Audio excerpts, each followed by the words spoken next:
जी, आज हम लोग स्टार्ट करेंगे इंशाल्लाह एसएचएम सिंपल हार्मोनिक मोशन। इसको ऑसिलेशंस भी कहा जाता है इस चैप्टर को। और सिंपल हार्मोनिक मोशन भी कई किताबों में इसको जो है ना वो मेंशन किया जाता है। ये तुम लोग का सिलेबस का जो है ना फोर्थ टाइप ऑफ मोशन है, ठीक है। ठीक है। हमने सिलेबस के अंदर जो है ना वो लीनियर मोशन से पढ़ा था। ओ लेवल्स में पढ़ते आ रहे हैं, एएस में पढ़ा, उसके बाद एएस में हमने अगर लीनियर और वर्टिकल मोशन इकट्ठा हो जाए तो उसको हम कहते हैं प्रोजेक्टाइल मोशन। तो सेकंड मोशन हमने कौन सा पढ़ा? Projectile projectile motion. जैसे कि ने इनके पढ़ा। अंदर हमने थर्ड मोशन पढ़ा सर्कुलर मोशन, ठीक है। जब एक पार्टिकल सर्कल में कंप्लीट कर रहा हो तो हमने हम्म। थर्ड मोशन पढ़ा सर्कुलर मोशन। अब जो फोर्थ है वो हमारा है सिंपल हार्मोनिक मोशन, ठीक है। Hmm. Simple harmonic motion is the fourth type of motion. अच्छा जी, अब इसके अंदर होता क्या है? इसके अंदर होता यह है कि it is a to and fro. और इसको कहते हैं ऑसिलेटरी मोशन, इसको कहते हैं पीरियोडिक मोशन, इसको कहते हैं हम हार्मोनिक मोशन, इसको हम कहते हैं रिदमिक मोशन। ये सारे वर्ड्स इस्तेमाल किए जाते हैं इसके अंदर। टू एंड फ्रो का मतलब एक ही जगह से जाना, फिर वापस आना, फिर जाना, फिर वापस आना। This is to and fro, right. इसी हम्म। तरह से ऑसिलेटरी का भी यही मतलब है। रिदमिक का भी यही मतलब है कि एक रिदम बना हुआ है, जा रहे हैं आ रहे हैं, जा रहे हैं आ रहे हैं, ठीक है। एक ही पॉइंट से उसी एनर्जी के साथ आप जा रहे हैं, फिर वापस आ रहे हैं, फिर जा रहे हैं, फिर सिमिलरली आप पीरियोडिक कहते हैं तो पीरियोडिक में भी यही हो रहा है कि एक स्पेसिफिक टाइम फ्रेम के अंदर वो जाता है, फिर एक टाइम फ्रेम में वो वापस आता है, फिर जाता है, फिर इसी तरह से हार्मोनिक हार्मनी के अंदर है कि जो है ना वो रिदम के साथ एक चीज चले जा रही है, ठीक है। तो इसको बेसिक इसकी इमेजिनेशन अगर करनी हो तो ये स्टेटमेंट इसके लिए काफी है कि it is an oscillatory or a to and fro motion about its mean position. Mean position कहते हैं इसके सेंटर पॉइंट से, कि अगर एक पेंडुलम है तो ये सेंटर पॉइंट इसका मीन पोजीशन है, इस पोजीशन के अबाउट ये पेंडुलम राइट पे मैक्सिमम पोजीशन पे जाएगा, फिर लेफ्ट पे जाएगा, फिर यहाँ से वापस राइट पे जाएगा, फिर लेफ्ट पे जाएगा, फिर राइट पे जाएगा। तो ये अबाउट इट्स मीन पोजीशन जो ऑसिलेटरी मोशन होता है, टू एंड फ्रो मोशन होता है, इसको हम सिंपल हार्मोनिक मोशन अच्छा। कहेंगे, ठीक है। अच्छा, अब एग्जामिनर अगर डिफाइन सिंपल हार्मोनिक मोशन, पहला सवाल जब भी एसएचएम का ऑसिलेशन का सवाल आएगा तो पहला स्टेटमेंट मोस्टली जो है वो डिफाइन एसएचएम, सिंपल हम्म। हार्मोनिक मोशन को डिफाइन करें। तो उस डेफिनेशन के अंदर हम लोग ये स्टेटमेंट डाल सकते हैं, लेकिन इस स्टेटमेंट का कोई मार्क हमें नहीं मिलेगा, ठीक है। ये स्टेटमेंट वैसे तो समझाने के लिए सही है, लेकिन इसका हमें मार्क नहीं मिलेगा, ठीक है। जिस स्टेटमेंट का हमें मार्क मिलेगा वो होगी क्या कि an oscillatory to and fro motion about its mean position where acceleration of the body is directly proportional to its displacement, where acceleration and displacement are in opposite direction and the time period is constant। ये पूरी definition हमें लिखनी है SHM की, 3 marks की ये definition मिलेगी। तो यहाँ से अपनी स्टेटमेंट स्टार्ट करनी है। हमने कहना है कि एक्सेलरेशन और डिस्प्लेसमेंट, डिस्प्लेसमेंट हम एक्स से शो करेंगे इस चैप्टर में। आमतौर पे एस से डिनोट किया जाता था, लेकिन हम लोग यहाँ पे एक्स से शो करेंगे। तो acceleration and displacement are directly proportional with negative sign. Negative sign indicates कि जब एक चीज पॉजिटिव है तो दूसरी चीज नेगेटिव है। नेगेटिव। डिस्प्लेसमेंट पॉजिटिव है तो एक्सेलरेशन नेगेटिव है, ठीक है। ठीक है। ये चीज। अच्छा जी, और उसके बाद time period is constant. Time period जो है वो क्या है? कांस्टेंट है, कि पेंडुलम जो है ना वो अपनी एक मैक्सिमम पोजीशन को टच करके दूसरी पे जाके वापस आता है। इस काम में जो एक ऑसिलेशन का टाइम है वो हर दफा कांस्टेंट रहेगा। बेशक ठीक। एनर्जी सिस्टम से लूज हो भी रही हो, ना भी हो, जो मर्जी हो, लेकिन टाइम पीरियड जो है ना वो हम अज्यूम कर लेंगे कि कांस्टेंट रहेगा। असल में रियल लाइफ सिनेरियो में अगर इमेजिन करें ना, किसी बच्चे को फॉर एग्जांपल आप स्विंग पे या झूला देते हैं, तो अगर आप एक दफा झूला दे के उसको छोड़ दें तो विद टाइम वो जो है ना उसकी उसका ऑसिलेशन टाइम कम होती जाएगी। देखो उसकी स्पीड स्लो होती जाती है, ठीक है। उसका ऑसिलेशन का जो मैक्सिमम एम्पलीट्यूड है, डिस्प्लेसमेंट है, वो कम होती जाती है। और हम्म। टाइम भी रिलेटिवली कम होता जाता है, लेकिन हम लोग ये अज्यूम कर लेते हैं कि वो जो टाइम का चेंज है ना वो नेग्लिजिबल है। असल में भी इतना ही होता है। अगर आपको यहाँ अगर ज्यादा डिस्प्लेसमेंट है, यहाँ से यहाँ तक आप झूला ले रहे हैं फॉर एग्जाम्पल, और वापस आ हम्म। रहे हैं, इसमें आपकी स्पीड ज्यादा होती है तो टाइम कम लगता है। जब छोटा हम्म। सा मोशन होता है इसमें होता क्या है कि ऑल्दो रास्ता कम है लेकिन आपकी स्पीड स्लो हो जाती है, जिसकी वजह से टाइम आपको ऑलमोस्ट उतना ही लग रहा होता है, ठीक है। तो इस वजह से हम लोग अज्यूम ये कर लेते हैं कि टाइम पीरियड बेशक ऑसिलेशन जो है वो डैम्प हो जाए, डैम्प कहते हैं स्लो हो जाए, स्लो होने के बावजूद हम अज्यूम करेंगे कि time period is constant, the कौन। Frequency of oscillation is not changing, ठीक है। तो अब जब भी आएगा डिफाइन एसएचएम पहला सवाल इस चैप्टर का, तो क्या कहेंगे? It is an oscillatory motion about its mean position where acceleration of the body is directly proportional to the displacement and acceleration and displacement are in the opposite direction and the time period is constant. बात समझ आ रही है? Time period is yes. Constant, कौन ठीक है। सी। अच्छा, अब इस सारी स्टेटमेंट को अगर मैं एक इक्वेशन की फॉर्म में लेके आऊं तो इक्वेशन की फॉर्म में क्या होगा कि acceleration is directly proportional to negative displacement. ये डायरेक्टली प्रोपोर्शनल के साइन को हटाने के लिए मैं इक्वल्स टू लेके आऊंगा। ये negative acceleration as it is आएगा। यहाँ पे मुझे एक कांस्टेंट लेके आना पड़ेगा, that constant would be omega square, ठीक है।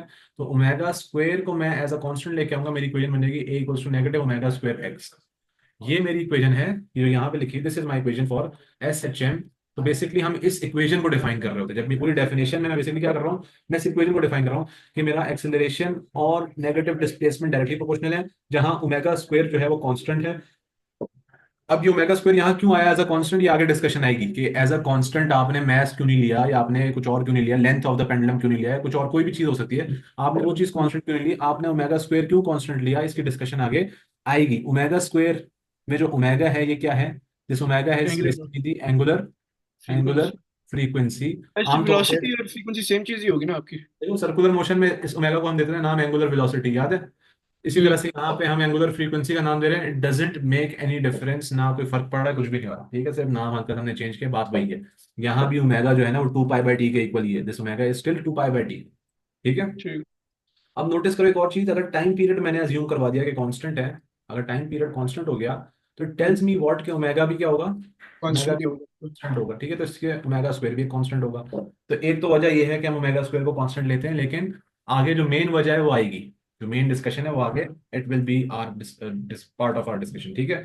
अच्छा, अब जरा ना हम इस पेंडुलम के मोशन को जरा क्लोजली देखते हैं क्या होता क्या है। एक पेंडुलम आपका जो है वो रेस्ट में पड़ा था अपनी मीन पोजीशन पे। ठीक है।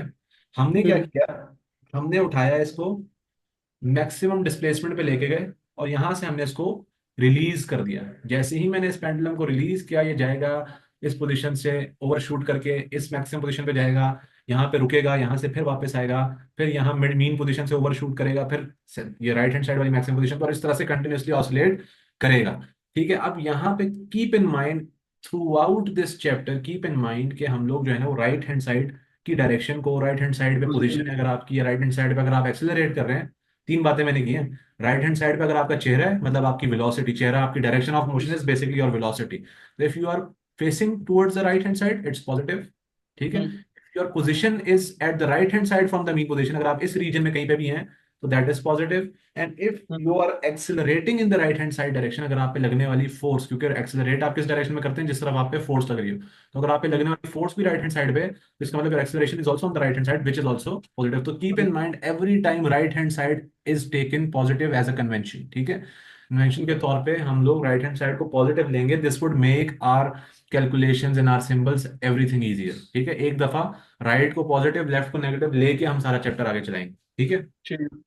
अच्छा जी, अब अगर ये ऑब्जेक्ट समझ लो कि अपनी मीन पोजीशन से कहीं राइट हैंड साइड पे मौजूद है, तो ये वाली जो इसकी डिस्प्लेसमेंट होगी, this would be positive x. ठीक है, ये हम्म। डिस्प्लेसमेंट होगी पॉजिटिव एक्स, क्योंकि राइट हैंड साइड पे मौजूद है।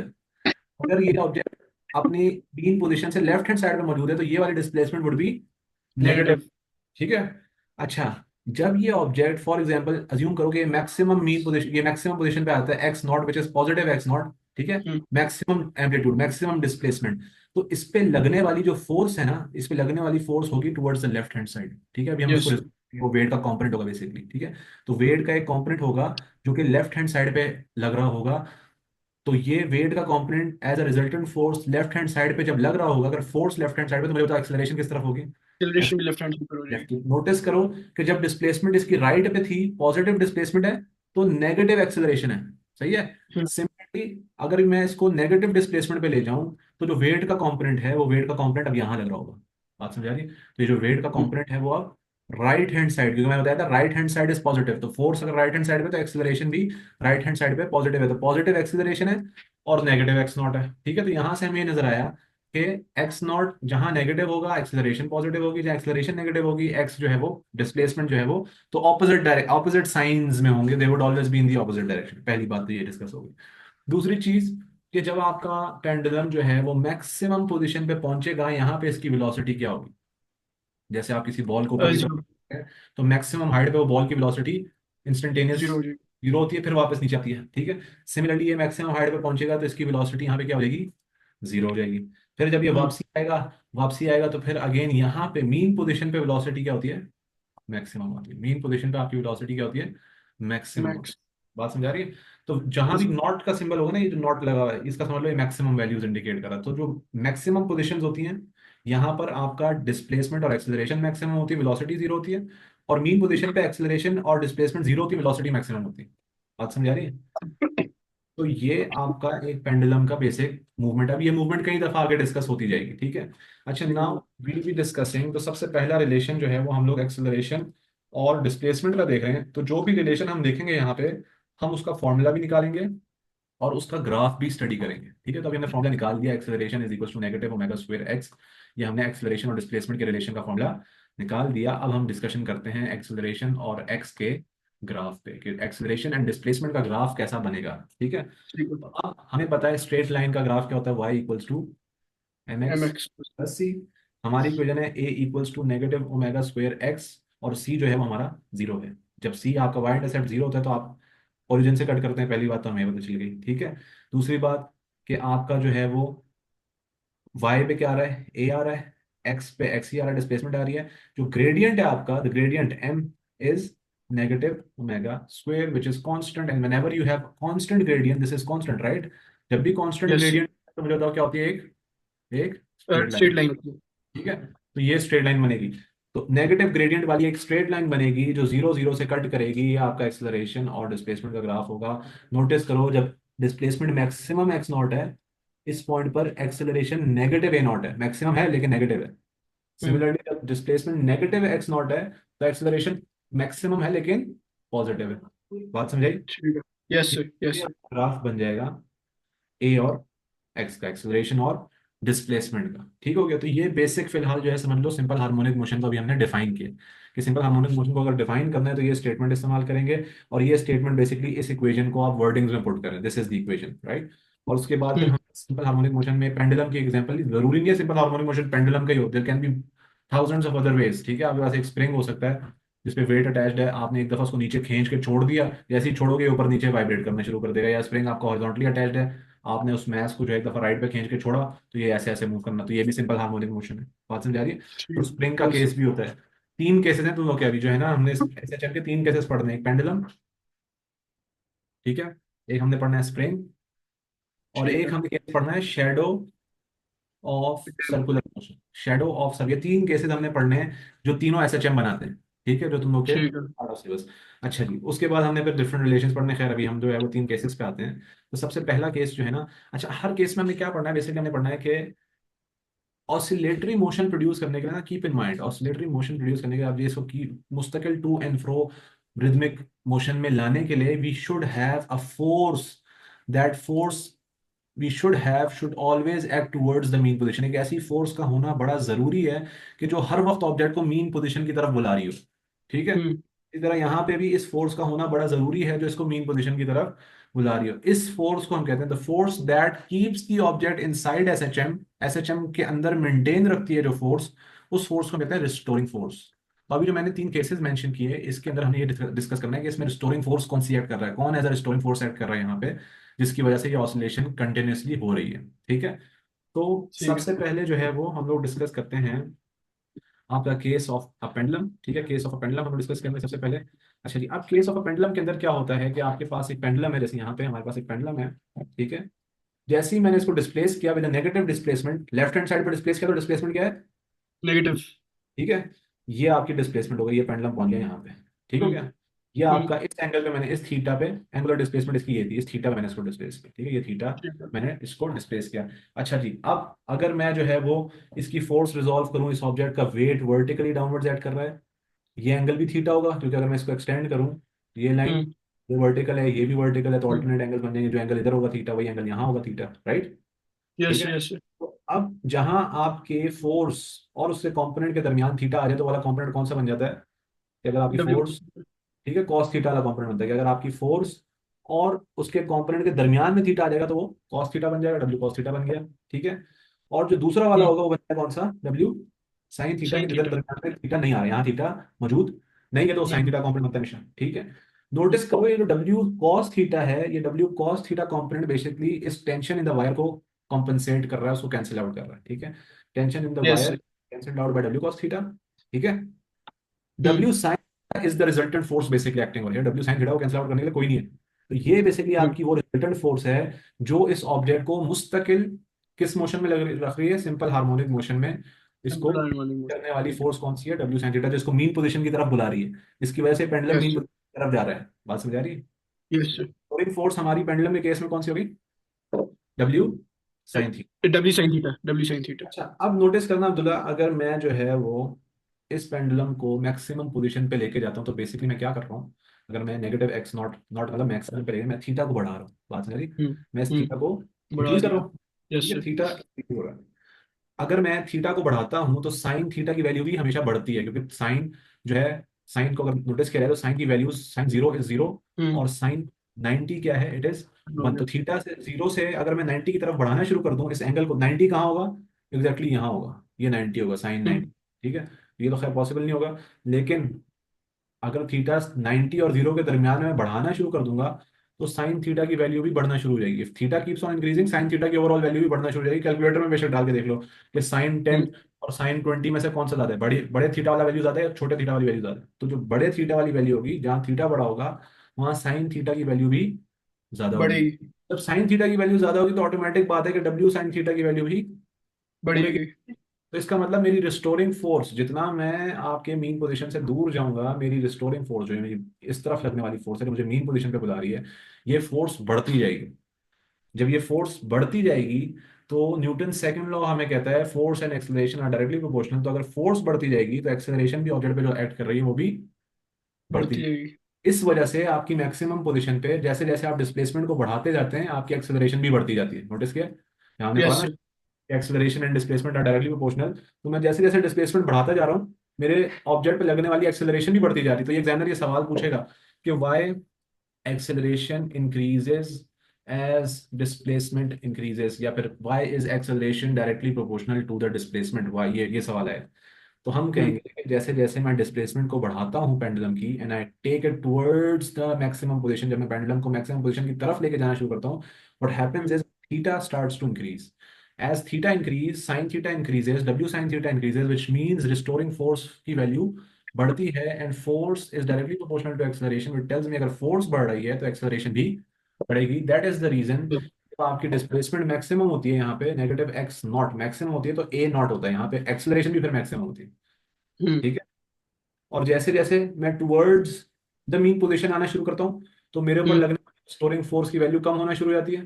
वो कम होने की तो वजह ये से मेरे साइन ऊपर थीटा कम हो रहा है। एक्सेलरेशन भी, हाँ डब्ल्यू, वो साइन थीटा कम होता है, वो सारी बातें ऑपोजिट डिस्कशन आ जाएगी। तो जब वैल्यू कम होना शुरू होती है तो क्या होगा कि एक्सेलरेशन भी कम होना शुरू हो जाएगी। ठीक है, अब कम नोटिस होगी। करना है यहाँ पे पेंडुलम की तरह मूवमेंट को देखो कि जब ये मैक्सिमम पोजीशन पे इस पे लगने वाली फोर्स मैक्सिमम है, विच टेल्स मी एक्सेलरेशन भी यहाँ पे मैक्सिमम है, मैक्सिमम एक्सेलरेशन। ठीक हम्म। है, इसका मतलब ये पेंडुलम जैसे जैसे मीन पोजीशन की तरफ आएगा इसकी स्पीड बढ़ती जाएगी, एक्सेलरेशन है ना इसमें। तो यस एक्सेलरेशन सर। अगर कम हो रही है, बेशक डिक्रीजिंग एक्सेलरेशन का केस है, एक्सेलरेशन यहाँ पे मैक्सिमम है और आहिस्ता आहिस्ता कम होती जा रही है, और यहाँ पे एक्सेलरेशन 0 है, यहाँ पे हम्म। मैक्स है। तो ऑल्दो एक्सेलरेशन कम हो रही है, लेकिन स्टिल एक्सेलरेशन तो है। और यस। एक्सेलरेशन के होने का मतलब क्या है, स्पीड तो बढ़ेगी। When you would be approaching the mean position your speed would increase. यहाँ हम्म। x पे आपकी वेलोसिटी 0 थी, आहिस्ता आहिस्ता आपकी वेलोसिटी बढ़ेगी बढ़ेगी बढ़ेगी बढ़ेगी बढ़ेगी। यहाँ पे जैसे ही आप पहुंचोगे, यहाँ पे आपकी वेलोसिटी हो जाएगी मैक्सिमम, यहाँ पे आपकी वेलोसिटी हो जाएगी मैक्सिमम, जिसकी वजह से आप ओवरशूट कर जाओगे।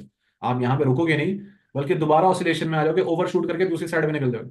जब दूसरी साइड में निकलोगे तो यही डब्ल्यू साइन थीटा वाला कॉम्पोनेंट इस तरफ आना शुरू हो जाएगा। अब डब्ल्यू साइन थीटा बजाय जो पहले राइट पे बन रहा था, अब लेफ्ट पे बनना शुरू हो जाएगा। Now W sine theta would be acting on the left. Left hand side, which tells me अब फोर्स हो गई नेगेटिव। लेफ्ट हैंड साइड का क्या मतलब है, नेगेटिव, उसका मतलब हम्म। एक्सेलरेशन भी नेगेटिव। तो जैसे नोटिस हम्म। करो मेरी डिस्प्लेसमेंट पॉजिटिव साइड पे जाना शुरू हुई, पॉजिटिव एक्स नॉट होना शुरू हुआ, पॉजिटिव डिस्प्लेसमेंट, तो एक्सेलरेशन नेगेटिव होना शुरू हो गई। बात हम्म। समझ आई? और जब यस आपकी सर। एक्सेलरेशन नेगेटिव होती है, मुझे बताओ, अगर ऑब्जेक्ट जो है उसकी डायरेक्शन ऑफ मोशन राइट पे है और उस पर लगने वाली एक्सेलरेशन लेफ्ट पे हो, तो क्या उसकी स्पीड स्लो नहीं होती? जी सर। तो यहाँ से उसकी स्पीड स्लो होना शुरू होगी, और स्पीड स्लो होते होते ये मैक्सिमम पोजीशन पे इसकी स्पीड फिर क्या हो जाएगी, 0। अब इसकी स्पीड हो जाएगी 0। जैसी इसकी स्पीड 0 होगी, मैक्सिमम पोजीशन पहुंचेगा, अब यहाँ से फिर वापस स्टार्ट हो जाएगा, दूसरी तरफ निकलना स्टार्ट, फिर वही कहानी फिर ठीक। से शुरू हो जाएगी। बात समझ आ रही है? जी सर। तो इस तरह से वो मुस्तकिल एक ऑसिलेशन के अंदर एग्जिस्ट करता रहेगा। ठीक है, ठीक है। यहाँ पे नोटिस करो इस ऑसिलेशन की डिफरेंट लोकेशंस पे मैंने बताया हुआ है कि फोर्स की क्या वैल्यू होगी। तो जैसे अगर ये पोजीशन 1 है, which is negative x not, right, left hand side पे डिस्प्लेसमेंट है, तो ये नेगेटिव एक्स नॉट होगी यहाँ पे।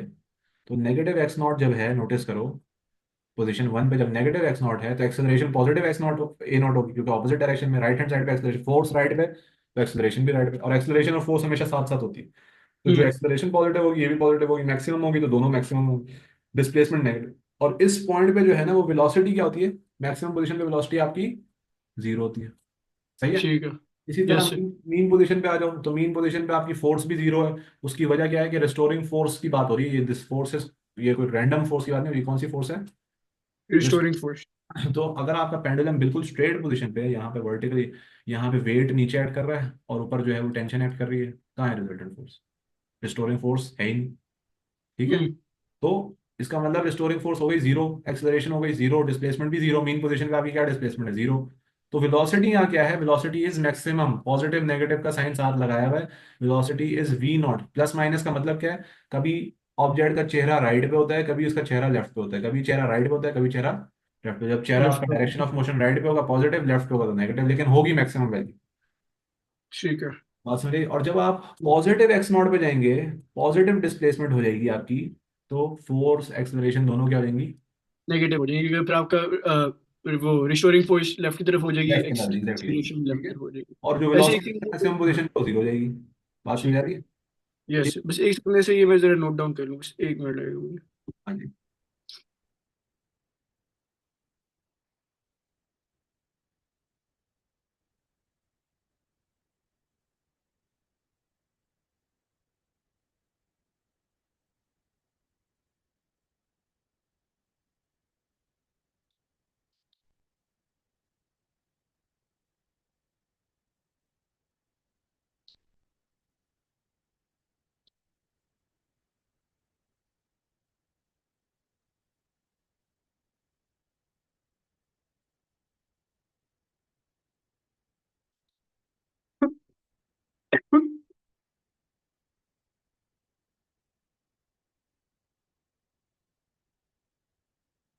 अब्दुल्ला तुमने ये जरा नोट डाउन करो। ठीक है, मुझे सिर्फ 10 मिनट का ब्रेक दो, मुझे एक काम पड़ा है, मैं 10 मिनट में वापस आ रहा हूँ, ठीक है? चलो ठीक है सर, ठीक चैप्टर है। हमने आज ही इंशाल्लाह एंड करना है, टाइम है मेरे पास, ठीक है? चलो श्योर सर।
अच्छा जी, वो हो गया था काम, लिख लिया है, अब्दुल्ला? जी सर। अच्छा जी, ठीक हो गया। तो यहाँ पे जो है ना वो हमने यस। डिफरेंट लोकेशंस पे उसकी फोर्स, एक्सेलरेशन, डिस्प्लेसमेंट, वेलोसिटी की क्या क्या वैल्यूज होंगी और किस तरह से चेंज होगी, वो डिस्कशंस हो गई। अच्छा, अब इसके अंदर ना एक सवाल एग्जामिनर कहता है कि आपके पेंडुलम के टाइम पीरियड को अगर मुझे छेड़ना है तो मैं किस हम्म। चीज के साथ जो है ना उसको छेड़ सकता हूँ? तो एक ऑब्वियस आंसर होता है उसका लेंथ। ठीक है। तो अगर मैं ठीक है। पेंडुलम की लेंथ को बढ़ाता हूँ या पेंडुलम की लेंथ को कम करता हूँ, उससे टाइम पीरियड पे क्या इफेक्ट आएगा, वो रिलेशन हमने डिस्कस करना है कि रिलेशन बिटवीन। डायरेक्टली भी। हाँ, डायरेक्टली प्रोपोर्शनल होगा।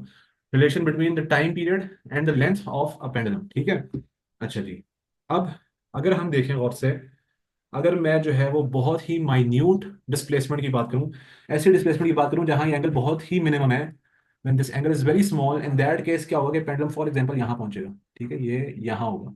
हम्म। पेंडुलम यहां होगा तो ऑलमोस्ट ये आपको एक स्ट्रेट लाइन नजर आ रही होगी, बजाय एक एक कर्व यस सर। के। यहां पे अगर होगा पेंडुलम तो ऑलमोस्ट एक स्ट्रेट ट्राइंगल से ड्रॉ स्ट्रेट होगा, लाइन आ रही है। ठीक है। जी सर। तो when angle is very small, when this theta is very small, तो एक इस तरह का ट्राइंगल मेरे पास बन जाएगा कि जहां ये डिस्प्लेसमेंट ऑलमोस्ट स्ट्रेट लाइन होगी, लेकिन है लेफ्ट हैंड साइड पे तो नेगेटिव, ठीक है। और ये जो हम्म। हाइपोटेनस है hmm. Basically this is the length of the pendulum of course, ठीक है, ये जो स्ट्रिंग है उसकी लेंथ है, ठीक यस। हो गया। अच्छा जी, यस अब सर। अकॉर्डिंग टू जो हमारी इक्वेशन ऑफ मोशन है, ठीक है, उसके अकॉर्डिंगली जो है ना वो जो हर जगह अप्लाई होती है वो तो डायनामिक्स की F equals to m apply होती है, चाहे जो मर्जी उठा लो, चाहे चार्जेस का मोशन हम्म। उठा लो, जो मर्जी उठा लो, ये इक्वेशन ने अप्लाई होना है। जहां भी कोई पार्टिकल अगर मूव कर रहा होगा तो वो इस लॉ को जरूर फॉलो करेगा। बात समझ आ गई। अच्छा जी, ठीक है। अब हमारे केस में जो रिजल्टेंट फोर्स है वो कौन सी है, वो है W sine theta, restoring force. ठीक है, W hmm. Sine theta, W is m g, right, तो ये इसकी जगह मैं एम जी लिख दूंगा, तो ये एम जी लिख दिया। एम एम से कैंसिल आउट हो जाएगा, मेरे पास आ जाएगा जी साइन थीटा इक्वल्स टू ए। अब इस ग्राफ को, इस फिगर को देख के मुझे बताओ साइन थीटा क्या है। Sign theta is always perpendicular और हाइपोटेनस, तो परपेंडिकुलर मेरी ये साइड है और हाइपोटेनस मेरा, हम्म। तो साइन थीटा क्या आ जाएगा, sign theta would B negative x over L, ऐसे ही है। एल। तो यस सर। साइन थीटा की जगह मैं क्या ले आया, नेगेटिव एक्स ओवर एल, ठीक हो गया। हम्म। चलिए, अब यहाँ से क्या होगा, यहाँ से मैं बस इसको रीअरेंज करके एक्सेलरेशन की इक्वेशन लिखूंगा। तो एक्सेलरेशन की मेरे पास negative x g by l की एक्सप्रेशन आई। जब मैंने f equals to m a को सिंप्लीफाई किया तो मेरे पास एक्सेलरेशन की ये एक्सप्रेशन आई। और चूंकि ये object simple harmonic S H M के अंदर एग्जिस्ट कर रहा है, तो एक्सेलरेशन की एक और इक्वेशन को तो ये फॉलो कर ही रहा है जो हमने पहले पढ़ ली थी, which is negative x omega square, hmm. Right, जो हम्म। एस एच एम की इक्वेशन है। अच्छा जी, अब यहाँ पे इन दोनों इक्वेशन को अगर मैं कंपेयर करूँ, इक्वेशन वन और इक्वेशन टू को, तो I can see this g by l is basically equal to omega square, क्योंकि बाकी चीजें एज इट इज, एक्सलेशन यहाँ नेगेटिव एक्स, तो ये जो जी बाई एल है this is equal to omega square, ठीक है, ये बात आ गई। ठीक है। अच्छा, यहाँ पे हमें पता है omega is 2 pi by T, जिसके ऊपर होल स्क्वायर लग रहा है, तो ये बन जाएगा 4 पाई, फोर पाई स्क्वायर नहीं बनेगा, ये बनेगा 4 पाई, ठीक है, और ओवर टी स्क्वायर, ठीक है, तो ये बन जाएगा 4 पाई ओवर टी स्क्वायर, जब मैं whole four pi square, square नहीं होना चाहिए? नहीं स्क्वायर नहीं होगा ना, पूरा एक नंबर है, 2 pi is a complete number, तो इस पे अगर या स्क्वायर ठीक लगा, है। Yes sir. ठीक ठीक है। है, तो ठीक है। छोड़ देना, गलती हुई है। अच्छा खैर, यहाँ हम्म। से जब मैं टी को सब्जेक्ट बनाऊंगा, तो at the end I get this expression which is t is equals to 2 pi under root l by g, जहाँ हर चीज कांस्टेंट है सिवाय लेंथ के।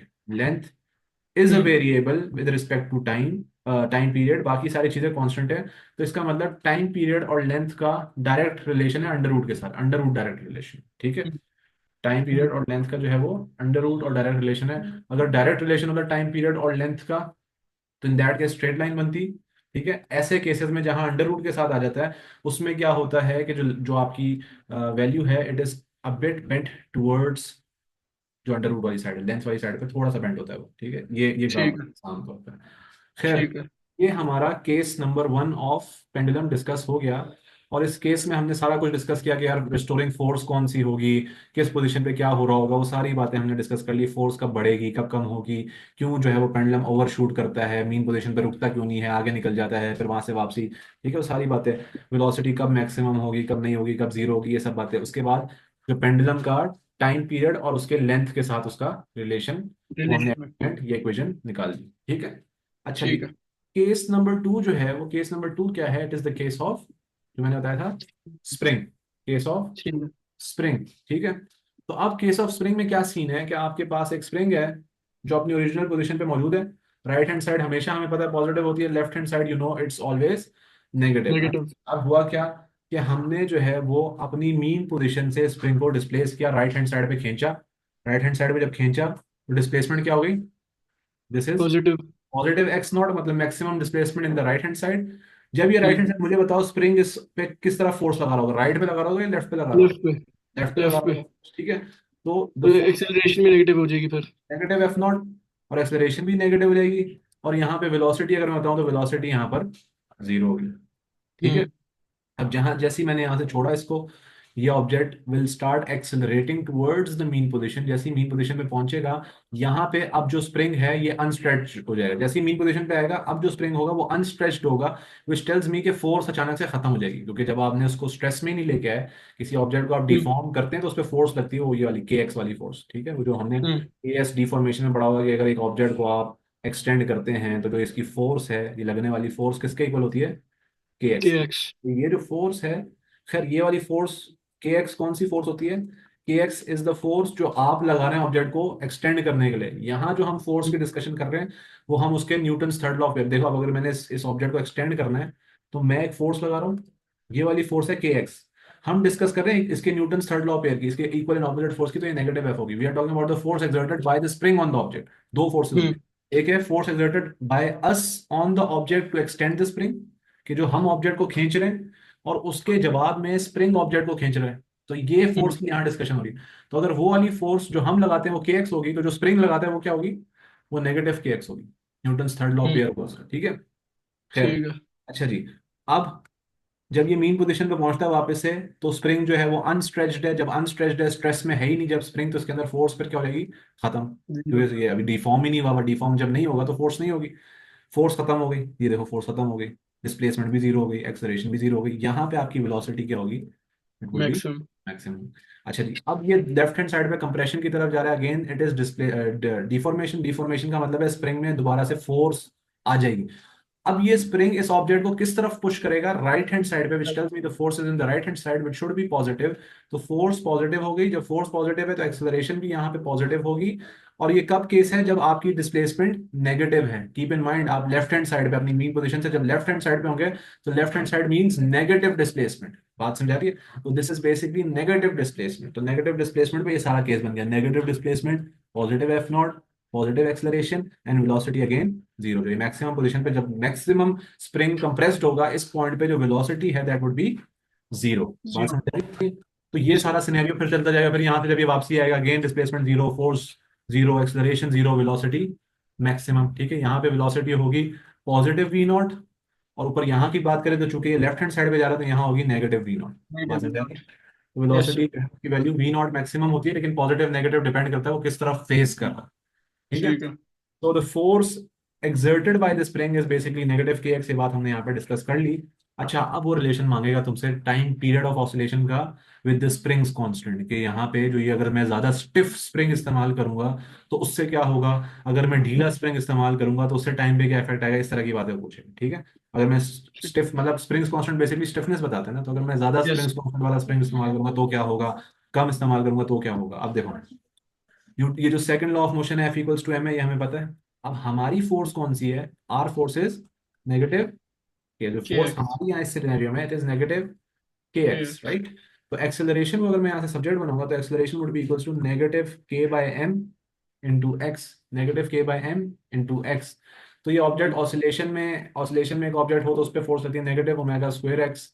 और यहाँ हमने जो एफ इक्वल्स टू एम से निकाली वो है negative k by m into x. It tells me omega square और के बाय एम आपस में क्या है, ये और ये आपस में इक्वल। तो हम्म वही ओमेगा को फिर 2 पाई बाय टी में लेके आ जाओगे, सारी इक्वेशन को सॉल्व करोगे, टी को सब्जेक्ट बनाओगे तो टी बन जाएगा 2 pi under root m by k. तो नोटिस करो, टाइम पीरियड और के का जो रिलेशन है वो ऑलमोस्ट इनवर्स रिलेशन है अंडर रूट के से। बाकी सारी चीजें कांस्टेंट है, mass of the object constant रहेगा, 2 पाई सब चीजें कांस्टेंट है। टी और के का जो रिलेशन है वो क्या है, time period is inversely proportional to the spring's constant. बात समझ आ रही है? जी सर।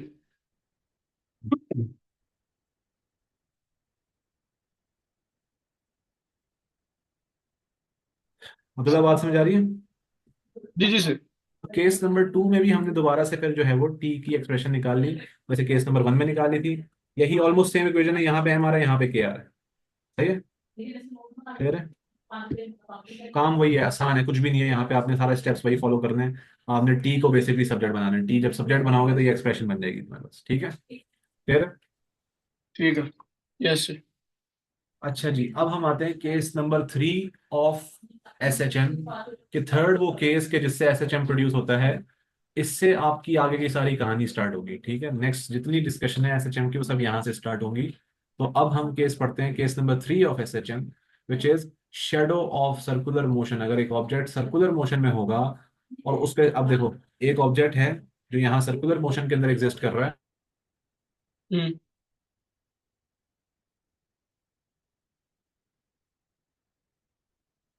जी सर।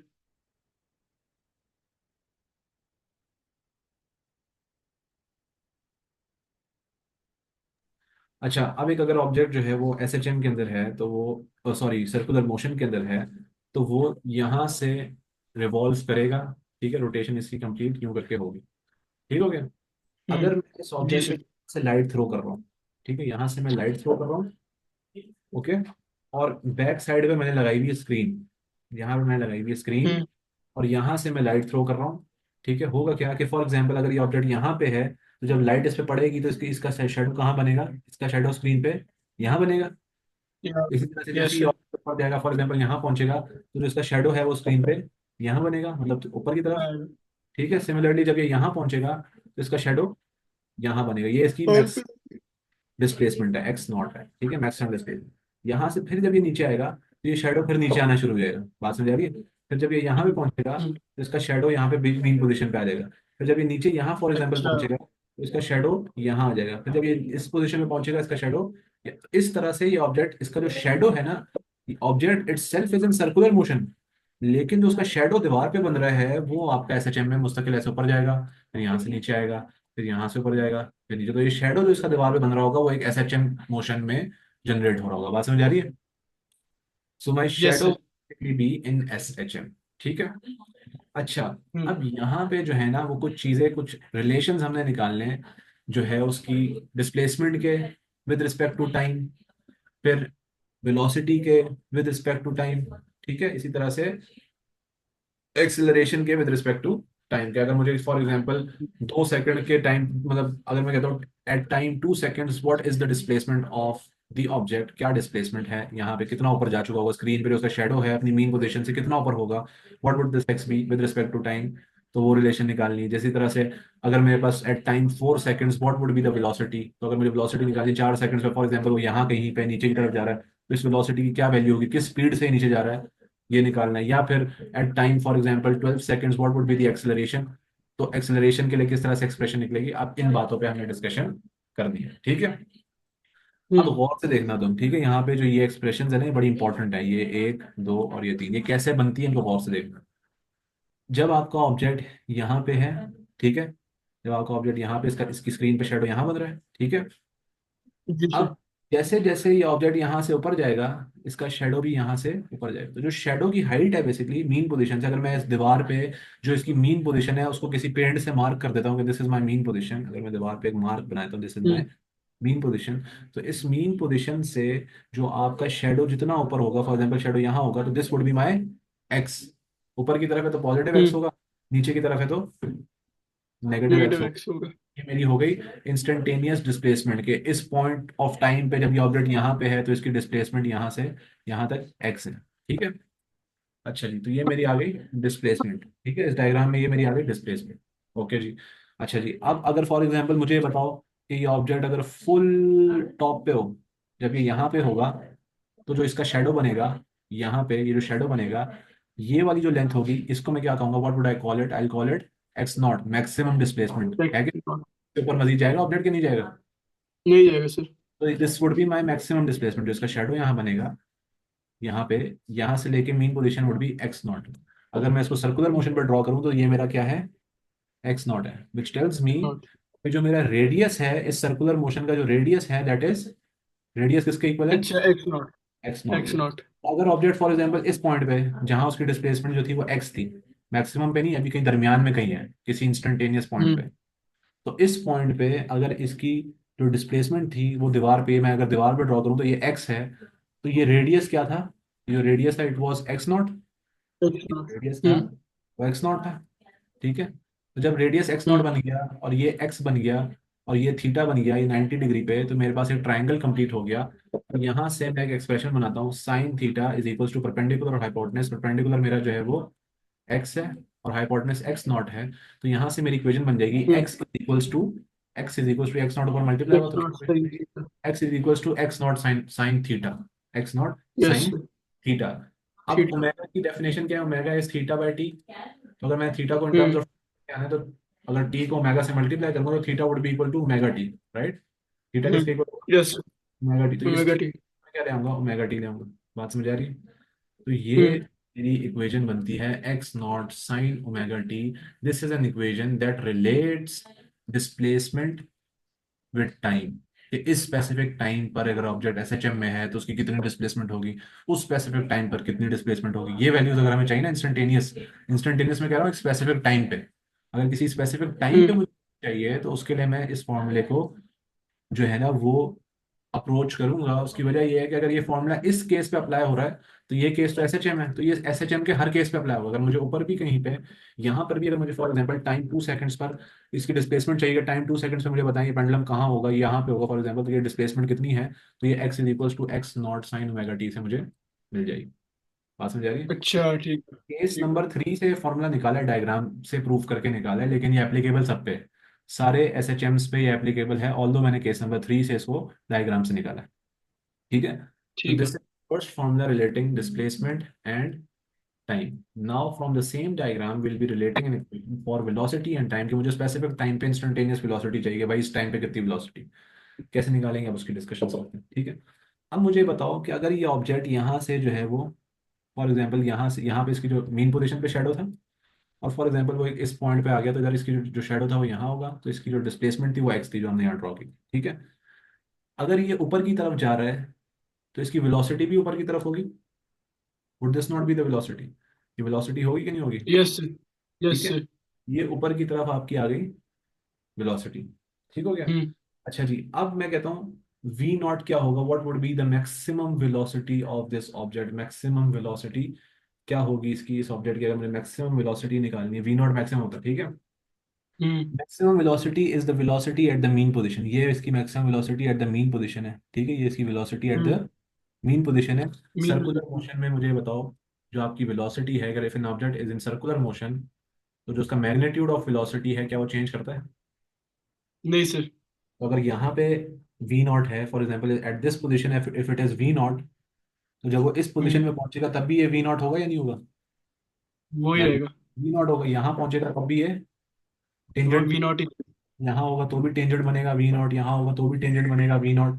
सही है? तो इसका मतलब हम्म। मैं इस पॉइंट की बात कर रहा हूँ, यहाँ से लेके यहाँ तक के मूवमेंट की बात करूँ, तो जब यहाँ से लेके मैं यहाँ तक मूव किया हूँ तो मेरी वेलोसिटी जो है वो ऊपर की तरफ थी दीवार पे, अगर मैं शेडो को गौर से देखूँ तो मेरी वेलोसिटी जो थी वो क्या हम्म। थी? ऊपर की तरफ थी, वी वॉज अपवर्ड्स, ये वी था। हम्म। और वी नॉट इस पॉइंट पर, अगर मैं इस पॉइंट की बात करूँ तो यहाँ पर जो वी नॉट था वो बेसिकली इस डायरेक्शन में था, v naught was in this direction, ये वी नॉट है। बात समझ आ रही? हम्म। वी मेरा हम्म। अपवर्ड है और वी नॉट मेरा यू है। ठीक है? तो ये मेरे पास एक ट्राइंगल जनरेट हो जाता है, जहाँ पे this is v naught, this is theta, this hmm. Is 90।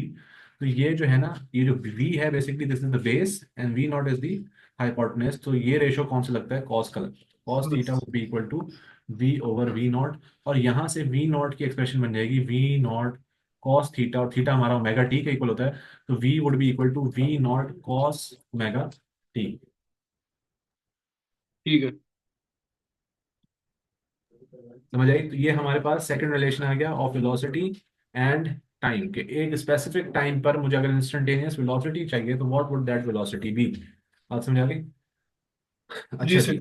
अब हम आते हैं एक्सेलरेशन और टाइम के रिलेशन को निकालने के लिए आते हैं कि ए नॉट साइन ओमेगा टी, ये रिलेशन कैसे बनता है। तो देखो मैंने तुम्हें बताया था, अगर मैं डायग्राम पे ना भी जाऊँ, ऐसे डायग्राम से भी प्रूव हो जाएगा, मसला नहीं है। अगर फॉर एग्जांपल ये ऑब्जेक्ट जो था वो यहाँ पे था, इसका शेडो यहाँ बनेगा, जब ये ऑब्जेक्ट यहाँ पहुंचेगा तो इसका शेडो ऊपर बनेगा, मतलब इसकी डिस्प्लेसमेंट अगर पॉजिटिव एक्स है तो मुझे बताओ इस पे लगने वाली एक्सेलरेशन एक्सेलरेशन डाउनवर्ड होगा। नीचे की तरफ होगी कि नहीं होगी? Yes sir. तो एक्सेलरेशन डाउनवर्ड जैसा मतलब सारे ग्राफ सेम ग्राफ बनेगा डिस्प्लेसमेंट वाला, एग्जैक्टली। बस एरोस की आपका साइन चेंज हो जाएगा। एरोस की डायरेक्शन फर्क होगी, ये नीचे होगा, ये भी नीचे होगा, विच टेल्स मी कि जब मैं इसको नीचे बनाऊंगा दिस इज नेगेटिव ए। ठीक है? तो negative a over a naught is equals to sine theta, ये इक्वेशन बनेगी, तो ये बन जाएगा negative a is equals to a naught sine omega t. तो ए को अगर पॉजिटिव लेना तो ये बन जाएगा negative a naught is equals to sine omega t. तो ये मेरे पास एक एक्सप्रेशन आ जाएगी। फर्क सिर्फ इतना है, ये दोनों इक्वेशंस ऑलमोस्ट सेम है, सिर्फ साइन का फर्क है कि जहाँ एक्स नॉट पॉजिटिव होगा एग्जैक्टली उस इंस्टेंट पे ए नॉट नेगेटिव होगा। तो ये बात तो हमें पता भी थी पहले से, ठीक है। तो ठीक है। नंबर 3 जो है ना, ये वाला केस, ये इन तीन इक्वेशंस को प्रूव करने के लिए इस्तेमाल किया जाता है। इन तीन इक्वेशंस को प्रूव करने के लिए इस्तेमाल किया जाता है। ये तीन इक्वेशन अब लगती कहाँ हैं ये हम देखते हैं। अब जो हमारी डिस्कशन है वो ये है कि ये इक्वेशंस लग कहाँ रही है, ठीक है। अच्छा जी, अब इस चैप्टर में एसएचएम के अंदर ये यहाँ लगेगी। इस चैप्टर में एसएचएम के अंदर कीप इन माइंड, अगर मैं इसका तुम्हें एक वो दूं ना ब्रेक थ्रू इस चैप्टर का, तो this chapter starts with the definition of define SHM. वो मैंने ऊपर 4 बुलेट पॉइंट्स लिखे हुए थे, ठीक है। हम्म। और एसएचएम की डेफिनेशन में से एक रिलेशन निकलता है एक्सिलरेशन और डिस्प्लेसमेंट का, कि जिसका हमें फॉर्मूला भी पता होना चाहिए, a equals to negative omega square x. और इसका ग्राफ भी हमने डिस्कस कर लिया कि graph was something like this, directly. ठीक है। अच्छा जी, उसके बाद अभी हमने ना रिलेशंस पढ़ने हैं। अभी हमने ए एक्सेलरेशन डिस्प्लेसमेंट का पढ़ लिया। अब हमने पढ़ना है टाइम के साथ रिलेशन, एक्स डिस्प्लेसमेंट का, वेलोसिटी का और एक्सेलरेशन का, इन तीनों चीजों का रिलेशन और उसके तीन ग्राफ्स ये तुम्हारे सामने नजर आ रहे हैं। टाइम का डिस्प्लेसमेंट के साथ, टाइम का वेलोसिटी के साथ, टाइम का एक्सेलरेशन के साथ। एक्सेलरेशन। उसके बाद हमारा रिलेशन यहाँ खत्म नहीं होगा। लास्ट रिलेशन हमारा है वेलोसिटी और डिस्प्लेसमेंट का। हर चीज रिलेट कर दी, वेलोसिटी और डिस्प्लेसमेंट का रिलेशन हमारा ये लास्ट है। तो जब रिलेशन पढ़ते हैं तो उसका हम फॉर्मूला पढ़ते हैं, फॉर्मूला आ गया। और फिर जब फॉर्मूला पढ़ते हैं तो उसका हम फिर ग्राफ भी पढ़ते हैं, तो ये ग्राफ आ गया। तो हर चीज जो हम तीन रिलेशंस पढ़ेंगे, acceleration displacement, velocity displacement, and then time का डिस्प्लेसमेंट, वेलोसिटी और एक्सेलरेशन, ये जितने रिलेशंस हैं इन सब के फॉर्मूलाज और फिर साथ पढ़ेंगे। साथ हमें ग्राफ्स भी पता होने चाहिए, ठीक है। ठीक है। 1/3 ऑफ द सिलेबस, ये जो एसएचएम चैप्टर है वो ये है, 1/3 ये था, ठीक है, रिलेशंस। उसके बाद 1/3 इज द केसेस जो हमने डिस्कस कर लिए, वन केस 1 2 3। और लास्ट जो 1/3 होगा इस टॉपिक का, that is energy in SHM, के आपकी एनर्जी कन्वर्जन किस तरह से हो रही है। बात समझ आ रही है? ठीक है। तो अब हम लोग यहाँ पे रिलेशन निकाल रहे हैं टाइम के साथ डिस्प्लेसमेंट का, टाइम के साथ वेलोसिटी का और टाइम के साथ एक्सेलरेशन का। अच्छा जी, केस नंबर 3 से हमने एक इक्वेशन प्रूव की थी, जो कि थी x is equals to x naught sine omega t. ये इक्वेशन जब हमने प्रूव की थी तो इसका हम ग्राफ भी इजीली बना सकते हैं, इसका हम ग्राफ भी बना सकते हैं, इजली ठीक बन है। जाएगा। कि अगर साइन, बेसिकली साइन का ग्राफ है x equals hmm. To x naught sine omega t. तो यहाँ पे अगर तुमने ट्रिग्नोमेट्रिक ग्राफ्स पढ़े हो ना, तो ट्रिग्नोमेट्रिक ग्राफ को जिस तरह का होता है ए साइन बी थीटा प्लस सी, ठीक है। ये तो ए जो साइन के साथ चीज आ रही होती है, इट इज योर एम्पलीट्यूड, ये आपका एम्पलीट्यूड मैक्सिमम डिस्प्लेसमेंट है जो कि एक्स नॉट है। तो आपका जो साइन का ग्राफ है उसका एम्पलीट्यूड एक्स नॉट होगा और negative amplitude negative x not होगा, ठीक है। हम्म। साइन का ग्राफ, साइन थीटा जब 0 होता है तो 0 होता है, साइन थीटा जब 90 होता है तो ये 1 होता है, साइन थीटा जब जो है वो आपका 180 होता है तो ये फिर 0 हो जाता है, साइन थीटा जब आपका 270 होता है -1 होता है, साइन थीटा जब आपका 360 होता है तो फिर अगेन ये 0 हो जाता है। तो ये ग्राफ बेसिकली इसका बन रहा होता है साइन का, हम्म। ठीक है। मैथ्स की क्लास में हमें पता होता है ट्रिग्नोमेट्री के अगर ग्राफ्स पढ़े हो तो उसके अंदर साइन का ग्राफ कुछ इस तरह का दिखता है, ठीक है। ठीक है। सही हो गया। तो ये साइन का ग्राफ, पहला relation x equals to x naught sine omega t, और उसका ग्राफ हमने डिस्कस कर लिया। इसको नोटिस भी करो, ये बेसिकली ग्राफ स्टार्ट हो रहा है आपकी मीन पोजीशन से। जब आपका x, जब टाइम 0 है तो टाइम 0 पे मुझे ये बताओ इसकी डिस्प्लेसमेंट कितनी है, व्हाट्स द डिस्प्लेसमेंट? जीरो रहेगी। जीरो 0। रहेगी। यहाँ से स्टार्ट हो रहा है। अब जैसे जैसे टाइम स्टार्ट हो रहा है, क्वार्टर टाइम जैसे ही गुजरता है, क्योंकि एक कंप्लीट वेव यहाँ होगी, ये complete hmm. Time, one complete oscillation, this is time of one complete oscillation, this would be time of half oscillation, and this would be time of quarter oscillation, ठीक है। ठीक है, समझ आ गया। ठीक है। क्वार्टर ठीक। ऑसिलेशन कैसे है कि यहां से मैं गया, ये एक क्वार्टर हो गया, वापसी आया एक और क्वार्टर हो गया, यहां से वापसी गया एक और क्वार्टर हो गया, और फिर यहां से जब मैं वापसी आया एक और, 4 क्वार्टर को मिला लो तो कंप्लीट टाइम हो जाता है। बात समझ आई? ठीक है। तो यस। एक क्वार्टर में नोटिस करो कि ये जब एक क्वार्टर गुजरता है तो ये अपनी मैक्सिमम डिस्प्लेसमेंट में पहुंचा होता है, ये यहाँ पहुंचा होता है। अगला क्वार्टर गुजरता है, ये वापस अपनी मीन पोजीशन पे आ जाता है, वापस अपनी मीन पोजीशन पे आ जाता है। तीसरा क्वार्टर गुजरता है, ये नेगेटिव डिस्प्लेसमेंट पे आ जाता है। और चौथा क्वार्टर गुजरता है, वापस अपनी मीन पोजीशन पे आ जाता है, कंप्लीट ऑसिलेशन हो जाती है। बात समझ आ रही? ठीक है। अच्छा जी, अब हमारी नेक्स्ट चीज, अगेन थोड़ी बहुत मैथ्स की नॉलेज यहाँ पे भी लगती है। मैथ्स हमें ये बताती है, वैसे तो मैथ्स क्या फिजिक्स ही हमें बताती है, मैथ्स जो बताती है वो अभी मैं बताऊंगा तुम्हें आगे। फिजिक्स हमें ये बताती है कि जो आपकी वेलोसिटी है that is rate of change of displacement, ऐसे ही है। जी velocity sir. Is the rate of change of displacement. हमारी डिस्प्लेसमेंट यहाँ इस चैप्टर में एक्स के टर्म्स में, तो velocity would be change in displacement over time. Time. अच्छा जी, change in displacement over change in time, maths के टर्म्स में क्या मैं इसको d x over d t लिख सकता हूँ? Differential of x with respect to t, delta x over, तुमने मैथ्स रखी है? नहीं सर, मैंने तीनों साइंस ही रखी है। अच्छा, देखो मैथ्स के टर्म्स में ये जो डिफरेंशियल होता है ना डी, ये बेसिकली हम्म। आपको बताता है चेंज। ये डिफरेंशियल जो है ना, ये समझ लो डेल्टा को मैं अच्छा, डी, डेल्टा होगा बेसिकली। ठीक है, चेंज, चेंज बताता ठीक। है ये। बात ये है कि ठीक। ये आपको चेंज बताता है। तो इसका मतलब क्या हुआ कि अगर मेरे पास डिस्प्लेसमेंट की इक्वेशन है और इसको मैं डिफरेंशिएट कर दूं, d x over d t कर दूं, differentiate with respect to time, तो मैंने अभी यही बताया कि अगर मैं डिस्प्लेसमेंट को डिफरेंशिएट करता हूं तो मुझे वेलोसिटी की एक्सप्रेशन मिलती है। रीजन इज कि velocity is the rate of change of time, और रेट ऑफ हम्म। चेंज को हम मैथमेटिकल टर्म में डिफरेंशिएट करते हैं। मैथमेटिकल टर्म ठीक में है। हम कहते हैं डिफरेंशिएट। तो इसका मतलब क्या हम्म। हुआ कि if rate of change of displacement is velocity, if the rate of change of displacement is velocity, it means अगर मुझे डिस्प्लेसमेंट से वेलोसिटी की इक्वेशन चाहिए, अगर मुझे वेलोसिटी की इक्वेशन निकालनी है, तो मैं डिस्प्लेसमेंट की इक्वेशन को डिफरेंशिएट करूंगा। मैं डिफरेंशिएट, जब इसको डिफरेंशिएट करूंगा तो मैं वेलोसिटी में चला जाऊंगा। और चूंकि एक्सेलरेशन क्या होता है, rate of change of velocity, तो मतलब मैं हम्म। वेलोसिटी इक्वेशन को जब डिफरेंशिएट करूंगा तो मैं अचानक एक्सेलरेशन चला जाऊंगा। ये बात देखो, जब मैंने वेलोसिटी की इक्वेशन को डिफरेंशिएट किया, डीवी ओवर डी किया, तो मैं अचानक से एक्सेलरेशन की इक्वेशन में आ गया। जब मैं ठीक है। डिस्प्लेसमेंट की इक्वेशन को डिफरेंशिएट करूंगा तो मैं वेलोसिटी की इक्वेशन में आ जाऊंगा। ठीक है। ठीक है। अच्छा, अब ये चीज याद रखना, मैथमेटिकली द डिफरेंशियल ऑफ, अगर मैं D x over d T करता हूँ, ऑफ ऑफ, तो एक यहाँ पे बेसिक लिख लेता हूँ। अगर मैं जो है वो डी वाई और डी एक्स करता हूँ, डी वाई और d x is basic differentiation, d y differential of sine theta जो है ना, differential of sine theta would always be what, differential of sine theta would always be, इसका मैं differential निकालूंगा तो ये कॉस थीटा के इक्वल है। बात समझ ठीक आ है। रही है? ठीक डिफरेंशियल है। Of sine theta would B cos theta. अब अब्दुल्ला, वैसे हम ब्रेक ले सकते हैं, उसकी वजह ये है कि अब आगे ना इक्वेशंस के साथ खेलना काफी सारा है। ये ना हो कि तुम हाँ फंसना ठीक शुरू। है। ठीक है, हम कर लेते हैं। ठीक है। कंटिन्यू करना है या ब्रेक लेना है? ब्रेक ले लेते, फिर आप बताते ब्रेक कितनी देर की लेनी है। नहीं, ब्रेक तो नहीं, ब्रेक का मतलब ये होगा कि फिर मैं जो है ना वो नेक्स्ट क्लास कर ही लूंगा। कल फिर इंशाल्लाह। हाँ, क्योंकि अब आगे चलो वजह ठीक। इसकी है कि मैं फिर डिफरेंस, अभी थोड़ी सी मैथ्स पढ़ानी पड़ेगी यहाँ पे तुम्हें, क्योंकि तुम मैथ्स के स्टूडेंट नहीं हो। हम्म। तो वो फिर थोड़ा सा ना तुम अड़ जाओगे, ये वजह है। सही से फिर अपना कल कर लेंगे हम रिज्यूम इंशाल्लाह। रिलेशन ऑफ टाइम, ठीक है। तो यहाँ पे जो हमारा कॉन्सेप्ट आता है वो ये है, ये, ठीक है। अच्छा, स्टार्टिंग ऑफ जो हमारा बेस कॉन्सेप्ट, पहले हम आते हैं थोड़ी सी डिस्कशन करते हैं कि फॉर एग्जांपल अगर हमारे पास डिस्प्लेसमेंट है, ठीक है, डिस्प्लेसमेंट है, तो रेट को दूसरे अल्फाज में मैं क्या कहता हूँ, I call it velocity. Velocity. जी और सर। इस expression rate of change of displacement, ये जो इंग्लिश में मैंने एक्सप्रेशन लिखी, इसको अगर मैं मैथ्स में लिखना चाहूँ, तो डिस्प्लेसमेंट एक्स था, rate of change of displacement को मैं लिख सकता हूँ d x over d t. D x है differential in x, differential in the displacement, change in the displacement. D को समझ लो चेंज इंडिकेट, डी जो वर्ड है ये चेंज बता रहा है। चेंज इन ठीक है। Displacement with respect to time, denominator में टाइम का फंक्शन है, ऊपर जो है डिस्प्लेसमेंट का, तो change in displacement with respect to time जो है वो आपको क्या देगा, वो आपको क्या देगा, वेलोसिटी की एक्सप्रेशन देगी। बात समझ आ रही? ठीक है। Similarly, yes sir. velocity is the rate of change. Sorry, acceleration क्या है? It is the rate of change of velocity. Velocity. ठीक है। In that case, अगर मैं इस इंग्लिश को मैथ्स में कन्वर्ट करूं, it means dv over dt, change in velocity with respect to time is acceleration. बात समझ आ रही? ठीक है।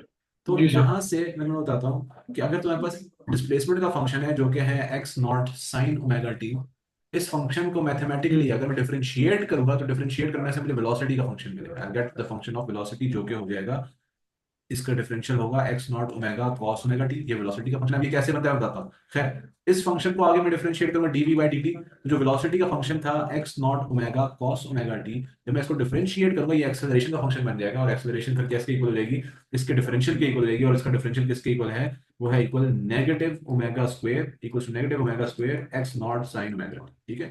तो ये एक्सप्रेशंस बनेगी वेलोसिटी, डिस्प्लेसमेंट और एक्सेलरेशन की। डिस्प्लेसमेंट की x naught sine omega t, velocity की x naught omega cos omega t, ठीक है। और ये तीन इक्वेशंस बन रही है, बात समझ आ रही है?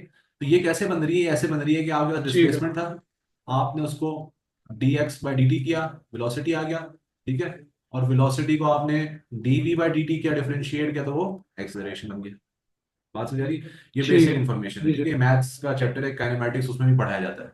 वैसे तो फिजिक्स में काइनेमैटिक्स ठीक है, है। लेकिन मैथ्स में भी पढ़ाया जाता है। तो यहाँ पे इससे हमें पता चला अब डिफरेंशिएट कैसे करते हैं, उसके डिफरेंट रूल्स हैं। यहाँ पे हमें सिर्फ एक रूल बताना चाहिए, ये एक रूल मैथ्स में भी इस पर रट्टा लगवाया जाता है, यहाँ भी इस पर रट्टा लगवा लो। एक ही रूल पता होना चाहिए कि साइन थीटा का जो डिफरेंशियल है मैथ्स के अंदर वो कॉस थीटा है, ठीक है। साइन थीटा का ठीक डिफरेंशियल है। कॉस थीटा, बस इतना याद करना है, ठीक ठीक है। तो जहां साइन थीटा होगा वो ठीक कॉस थीटा बन जाएगा। अगर साइन एक्स है उसका अगर y is equal to sine x, ये एक्सप्रेशन है, तो dy बाई डी एक्स किसके इक्वल होगा, डिफरेंशियल किसके इक्वल होगा, कॉस एक्स के इक्वल होगा, ठीक है। Cos x. इसी ओ तरह से y अच्छा इज इक्वल ठीक टू, है, इसमें वो कॉस बन जाता है। ठीक है। ठीक है। अब साइन टू एक्स है फॉर एग्जाम्पल इक्वेशन, ठीक है। Y equal to sine x नहीं है, अब क्या है, टू एक्स है, तो इसका रूल क्या है, ये बन जाएगा कॉस टू एक्स, और ये नंबर साथ मल्टीप्लाई और एक्स के बाहर आगे मल्टीप्लाई भी होगा साथ, तो ये इसका रूल है। तो इसका d y by d x क्या बन जाएगा, टू कॉस टू एक्स के, जो साइन एक्स के साथ वाला नंबर है पहले आप उसको एज इट इज हाँ कॉस टू एक्स लिखेंगे, और जो नंबर है साथ वो बाहर आ जाएगा, तो बाहर आके टू कॉस टू एक्स बन जाएगा। तो साइन को हमने ठीक कॉस है। बनाया पहले, और जो थीटा के साथ जो भी चीज थी, फॉर एग्जाम्पल ए था, उस ए को बाहर लेके आओगे। अगर साइन ए थीटा है ठीक है। तो वो ए पहले बाहर आएगा, और साथ इस साइन ए थीटा को तुम कॉस ए थीटा बना दो, ए कॉस ए थीटा। तो सिमिलरली अगर यहाँ पे हमारे पास एक्सप्रेशन है sign omega t, sine omega T हमारे पास एक्सप्रेशन है साइन ओमेगा टी, तो इसका मतलब ये बन जाएगा कॉस ओमेगा टी, और ये जो ओमेगा टी के साथ है ये बाहर आ जाएगा, ओमेगा कॉस ओमेगा टी, ये एक्सप्रेशन बन जाएगी, ठीक है। ठीक है, डीएक्स ओवर डी टी। ठीक है। बात ठीक है। करें, तो ये जो साइन ओमेगा टी है इसका डिफरेंशियल बन रहा है ओमेगा कॉस ओमेगा टी, ये ओमेगा कॉस ओमेगा टी, और ये x naught as it is नीचे आ रहा है, एक्स नॉट क्योंकि विद रिस्पेक्ट टू ठीक आप है। डिस्प्लेसमेंट, डिस्प्लेसमेंट ये d x over d t है, तो एक्स जो है वो एज इट इज नीचे आ रहा है। आप with respect to time, time को एज अ कांस्टेंट डील करके आप डिफरेंशिएट करें। अब ये मैथ्स पढ़ोगे तो इनकी ज्यादा क्लियर समझ आएगी, लेकिन बस इतना समझ लो कि अगर साइन ओमेगा टी है तो आपने साइन के हम्म। साथ जो भी चीज है उसको आपने कॉस में कन्वर्ट करना है, वो बन जाएगा साइन ओमेगा टी, क्या बन जाएगा कॉस ओमेगा टी, और जो टी के साथ वाली और फिर चीज है वो साथ बाहर आपका आके एक्स प्लस ही आ जाए। ठीक है। ठीक है, और एक्स ठीक आएगा। है। तो ये वी की एक्सप्रेशन बन गई, वी टी इज इक्वल। अच्छा अब मुझे बताओ, हमने जो नीचे शेडो वाले केस से, शेडो वाले केस से जो हमने वेलोसिटी की एक्सप्रेशन देखी थी, v with respect to t की होती v naught cos omega t, और यहाँ हमारे पास आ रही है वी की yes. Expression x naught omega cos omega t, which tells us कि वी नॉट मैक्सिमम वेलोसिटी किसके इक्वल है, एक्स नॉट ओमेगा के इक्वल है। तो ये फॉर्मूला हमारे पास मैक्सिमम वेलोसिटी का यहाँ से निकलता है, कि जो हमने डायग्राम से प्रूव किया था वो ये एक्सप्रेशन थी, और यहाँ मैथ से जो हमने ठीक प्रूव है। किया वो ये एक्सप्रेशन है। अच्छा जी, तो जब हमने डायग्राम से जो एक्सप्रेशन प्रूव किया उसके अंदर वी नॉट की जगह पे क्या आ रहा है, एक्स नॉट ओमेगा आ रहा है, इसका मतलब वी नॉट मैक्सिमम वेलोसिटी किसके इक्वल है, maximum displacement times angular frequency. This is the formula for ठीक है। Maximum velocity. अच्छा अब मुझे एक्सेलरेशन की इक्वेशन चाहिए। एक्सेलरेशन की इक्वेशन का मतलब क्या है, मैं फिर इस इक्वेशन को दोबारा डिफरेंशिएट करूं, अब मैं डीवी बाई डी टी इस वाली एक्सप्रेशन को डिफरेंशिएट करूंगा, तो मुझे एक्सेलरेशन की एक्सप्रेशन मिल जाएगी, सही है। ठीक है। अच्छा आप कैसे करेंगे, यहाँ मेरे पास एक्सप्रेशन आ गई, x naught omega cos omega t. अब मैं बताऊँ कॉस ओमेगा टी का डिफरेंशियल, जैसे d y by d x of sine theta क्या था, साइन हो कॉस, जाएगा sine cos. Theta cos theta था, कॉस जी थीटा जी, का तब डिफरेंशियल तब। होता है नेगेटिव साइन थीटा, ये याद रखना, ठीक है, ये अच्छा रूल है। ठीक है। कॉस थीटा होता है नेगेटिव साइन थीटा, होता है बस साथ नेगेटिव साइन आया, नेगेटिव साइन थीटा। तो ये कॉस ठीक है। ओमेगा टी को मैं क्या बना दूंगा, कॉस ओमेगा टी क्या बन जाएगा, नेगेटिव साइन ओमेगा टी, और साथ ही ओमेगा बाहर आके मल्टीप्लाई करेगा तो बन जाएगा negative omega sine omega t, ठीक है। ठीक है। तो ठीक है। इस चीज को कॉस ओमेगा टी को मैंने कॉस को बना दिया साइन ओमेगा टी, नेगेटिव साथ आएगा, और ये जो ओमेगा ये बाहर मल्टीप्लाई होगा तो ये बन जाएगा negative omega sine omega t, ये आ गया। और ये जो ठीक है। था ये एज इट इज नीचे आ जाएगा, ये तो था ही था, ये एज इट इज नीचे आ जाएगा। अब ये जब ओमेगा और ये नेगेटिव ओमेगा से मल्टीप्लाई होगा तो एक्सप्रेशन क्या बन जाएगी, एक्सेलरेशन की एक्सप्रेशन बन जाएगी नेगेटिव, ये नेगेटिव साइन ये वाला, ओमेगा और ओमेगा मल्टीप्लाई होंगे तो omega square, negative omega square x naught sine omega t, ये मेरे पास एक्सप्रेशन बन गई। बात समझ आ रही है। तो दिस ठीक है। इज एक्सेलरेशन की expression with respect to time, के मैं कहता हूँ मुझे बताओ इस स्पेसिफिक टाइम पे क्या एक्सेलरेशन होगी, तो तुम वो टाइम की वैल्यू यहाँ डालोगे, ओमेगा की वैल्यू यहाँ डालोगे, और मैक्सिमम डिस्प्लेसमेंट की वैल्यू डालोगे, तुम्हारे पास आंसर आ जाएगा। बात समझ आ रही है। तो ये ठीक है। एक्सप्रेशंस जो हैं ये बेसिकली हैं आपकी डिस्प्लेसमेंट की, वेलोसिटी की, और एक्सेलरेशन की विद रिस्पेक्ट टू टाइम के। एक स्पेसिफिक टाइम पे मुझे डिस्प्लेसमेंट पता लगानी है, या स्पेसिफिक टाइम पे वेलोसिटी लगानी है पता, या किसी स्पेसिफिक एक्सेलरेशन पे क्या टाइम होगा, ये तो टाइम के रिलेशन से हमें एक्सप्रेशन देनी, ठीक है। अच्छा अब जो हमने डायग्राम से प्रूव किया था केस नंबर 3 से, वहां एक्सेलरेशन की इक्वेशन थी a is equals to negative a naught sine omega t, ठीक है, ऐसे ही था। जी ये सर। एक्सप्रेशन हमने डायग्राम से प्रूव की थी, और ये एक्सप्रेशन हमारी मैथ से प्रूव हो रही है, तो इस हिसाब से क्या पता चल रहा है, इस हिसाब से ये पता चल रहा है कि हमारा ए नॉट जो है वो किसके इक्वल है, a naught is equal to negative omega square x naught के, जो आपकी एस एच एम की इक्वेशन, यही इक्वेशन एस एच एम की मैंने ओ शुरू में तुमको पढ़ाई अच्छा। थी, ये ठीक है। वाला, ठीक है, ये expression। ठीक है सर, ये बात। तो यहाँ पे हमने देखा कि ये रीजन है कि omega square as a constant क्यों आता है, मुझे मैंने बताया ना, as a constant omega square आता है इस एक्सप्रेशन के अंदर से कि acceleration and displacement are directly proportional with negative sine. फिर हम ओमेगा को स्क्वायर को एज अ कांस्टेंट लेके आते हैं, तो वो कांस्टेंट इस मैथ्स की वजह से आता है। मैथ्स सारी यहाँ पे लगाई, और मैथ्स को लगाने के बाद हमें एंड पे पता चला कि यार यहाँ पे ओमेगा स्क्वायर आ रहा है, which is behaving as a constant. Constant. ठीक है, तो हमारे पास तीन इक्वेशंस बनी। एक डिस्प्लेसमेंट की इक्वेशन बनी, एक वेलोसिटी की इक्वेशन बनी, एक एक्सेलरेशन की इक्वेशन बनी। डिस्प्लेसमेंट की equation in terms of x naught, velocity की equation in terms of v naught, acceleration की equation in terms of a naught, ये वाली तीन है। और अगर सारी equation in terms of x naught ही चाहिए मुझे, डिस्प्लेसमेंट की अगर एक्स नॉट में, तो मुझे ये भी एक्स नॉट में चाहिए, ये भी एक्स नॉट में चाहिए, तो फिर उसकी एक्सप्रेशन चाहिए। बात समझ आ रही है? अगर ठीक है उन्होंने सर। मैक्सिमम वेलोसिटी या मैक्सिमम एक्सेलरेशन नहीं दी हुई और एक्स नॉट दिया हुआ है, तो फिर इन इक्वेशन में पुट करोगे। वरना दूसरा तरीका ये कि अगर वी नॉट मैक्सिमम वेलोसिटी और मैक्सिमम एक्सेलरेशन नहीं दिया हुआ, तो पहले निकाल लो। X naught for example given है, तो पहले एक्स नॉट को ओमेगा से मल्टीप्लाई करो, मतलब वी नॉट आ जाएगा। और सिमिलरली एक्स नॉट को ओमेगा स्क्वायर नेगेटिव से मल्टीप्लाई करो तो ए नॉट आ जाएगा। जब वो वैल्यूज आ जाएंगी फिर इनमें डाल दोगे तो आंसर आ जाएगा। ठीक है। ठीक है ठीक है ठीक है ठीक है, ये वाला। अच्छा, अब इनके जो ग्राफ्स हैं, इनके जो ग्राफ्स हैं जिनकी वो ग्राफ कैसे में बने? समझ आ गई थी, उसमें ये नहीं समझ आई कि एक्सेलरेशन का जो ग्राफ है वो आपका हम्म। माइनस से क्यों शुरू हो रहा है।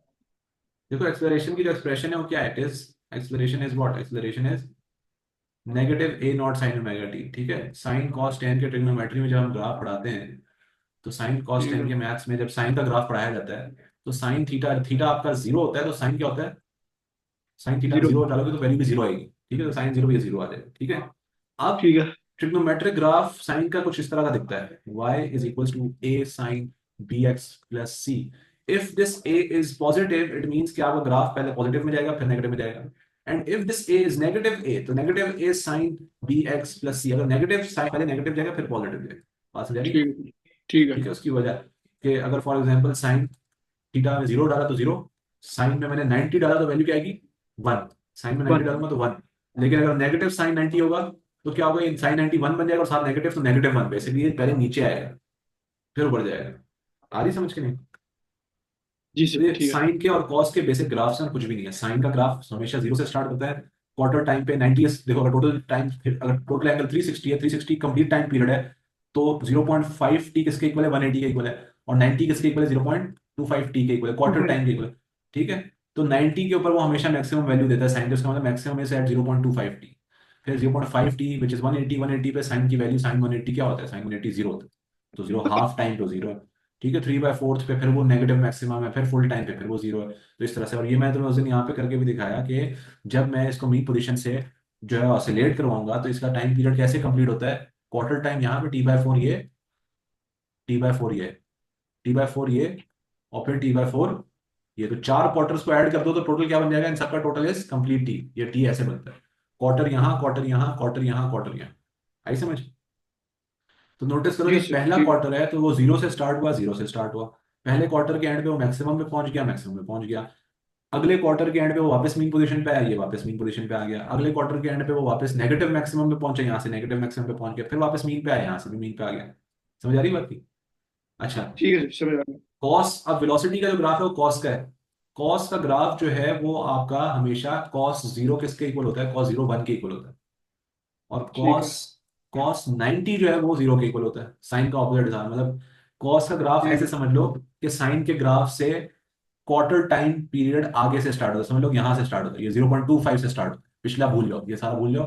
कॉस का ठीक है ग्राफ सर। हमेशा क्वार्टर टाइम की उसमें फेज डिफरेंस होता है, phase difference of quarter time होता है, phase difference of T by four होता है कॉस के ग्राफ में। कॉस के ग्राफ टी बाय फोर का इसमें टाइम डिफरेंस आता है। तो ये कॉस का ग्राफ मैक्सिमम से स्टार्ट होके 90 पे जीरो, 180 पे क्या? नेगेटिव मैक्स, फिर 270 पे फिर जीरो, और 360 पे फिर पॉजिटिव मैक्स, जैसे यहाँ। तो जीरो टाइम जीरो पे मैक्सिमम, ठीक है, टी बाय फोर पे जीरो, फिर टी बाय टू पे नेगेटिव मैक्सिमम, फिर 3 टी बाय फोर पे 75% टाइम पे फिर जीरो, और फिर टी कंप्लीट पे फिर मैक्सिमम। अब इसकी एग्जांपल यहाँ से देखो, जब ये मीन पोजीशन पे, और समझ लो इस राइट हैंड साइड पे जा रहा है, यहाँ जा रहा है, तो राइट हैंड साइड मेरे लिए पॉजिटिव है, तो पॉजिटिव मैक्सिमम मीन पोजीशन पे वेलोसिटी मैक्सिमम होती है। ठीक है, ये मैक्सिमम है। जब क्वार्टर टाइम गुजरेगा, ऑब्जेक्ट यहाँ पहुंच गया, डिस्प्लेसमेंट जब मैक्सिमम होती है, वेलोसिटी क्या होती है? जीरो। तो ये जीरो हो जी गई। जब ये वापसी आएगा, अब दोबारा इसकी वेलोसिटी मैक्सिमम है, लेकिन इसका चेहरा लेफ्ट हैंड साइड पे। तो लेफ्ट हैंड साइड पे जब ये फेस कर रहा है तो ये negative maximum, left hand side पे मैक्सिमम का मतलब है वैल्यू मैक्सिमम है, लेकिन डायरेक्शन उल्टी तरफ। फिर जब ये दोबारा एक क्वार्टर ठीक। टाइम गुजरेगा, यहाँ पहुंचेगा, फिर वेलोसिटी जीरो हो जाएगी। फिर जब ये यहाँ से वापसी वापस पॉजिटिव की तरफ आया, फिर राइट हैंड साइड पे इसका चेहरा होगा, पॉजिटिव डायरेक्शन में वेलोसिटी फिर मैक्सिमम होगी, वही ग्राफ इसका पूरा है। और एक्सेलरेशन का ग्राफ और डिस्प्लेसमेंट में फर्क सिर्फ इतना है कि जहाँ जो डिस्प्लेसमेंट है वो पॉजिटिव मैक्सिमम होगी, वहीं एग्जैक्टली डिस्प्लेसमेंट नेगेटिव मैक्सिमम होगी। जहाँ डिस्प्लेसमेंट नेगेटिव मैक्सिमम होगी वहां एक्सेलरेशन पॉजिटिव मैक्सिमम होगी, उल्टा है सारा। समझ आ रही है? जी तो सर ये जी। बेसिकली हमने डिस्कस किया आपका टाइम के साथ रिलेशन डिस्प्लेसमेंट का, वेलोसिटी का और एक्सेलरेशन का। In the case if oscillation if oscillation starts from mean position, keep in mind, ये चीज जो है ना कई लोग स्किप कर जाते हैं, ये सारी बातें कब की हैं? when t नॉट मीन पे पोजीशन से x, ये स्टार्ट। t नॉट का मतलब है t जीरो पे इनिशियल टाइम पे आपकी पेंडुलम की पोजीशन मीन पोजीशन पे।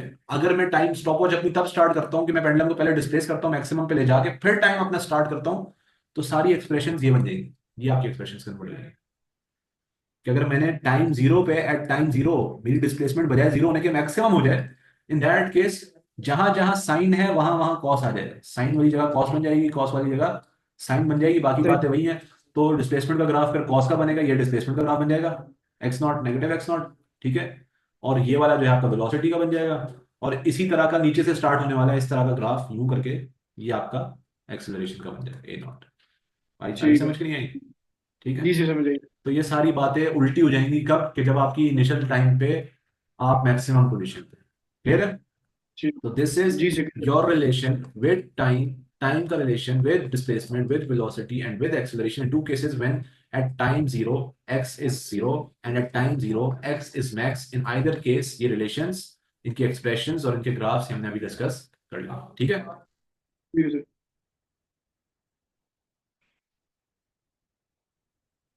अच्छा, अब नेक्स्ट रिलेशन और ग्राफ हमने पढ़ना है वेलोसिटी और डिस्प्लेसमेंट का। क्यों? अभी हमने एक्सेलरेशन और डिस्प्लेसमेंट की बात कर ली थी शुरू में, पहला एसएचएम का कॉन्सेप्ट यहाँ से स्टार्ट होता है। फिर हमने टाइम के साथ डिस्प्लेसमेंट, टाइम के साथ वेलोसिटी, टाइम के साथ ये सारी बातें भी कर ली। अब हमारी पेंडिंग बात रह गई वेलोसिटी और डिस्प्लेसमेंट की। ठीक है, वेलोसिटी और डिस्प्लेसमेंट की बात पेंडिंग रहेगी। अब इसमें क्या कॉन्सेप्ट है जरा देखो। Now to relate velocity with displacement in SHM, what we can do is now we know the equation for velocity and displacement. Displacement किसके इक्वल है? x not sin omega t के।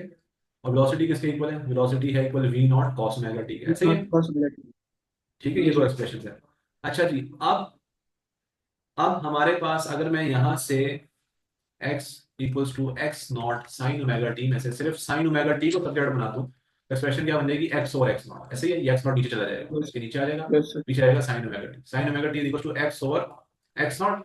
इसी तरह से जो v नॉट वाली expression थी, ये वाली एक्सप्रेशन, इसमें से अगर मैं v नॉट को इधर नीचे ले जाऊं तो क्या बन जाएगा?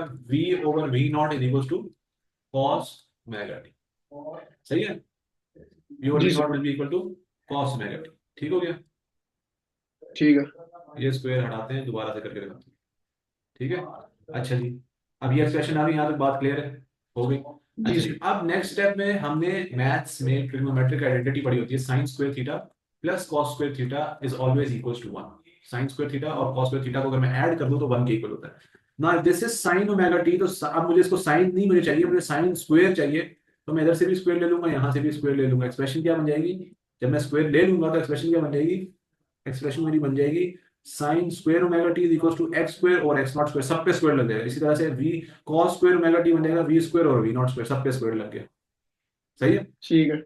ठीक है। अब साइन स्क्वायर थीटा, तो इसका मतलब sine square omega t plus cos square omega t किसके इक्वल होना चाहिए? According to the identity should be equal to one. One. Sine तो आपने फिर square, square over x naught square plus v square over v naught square equal to one कर दिया।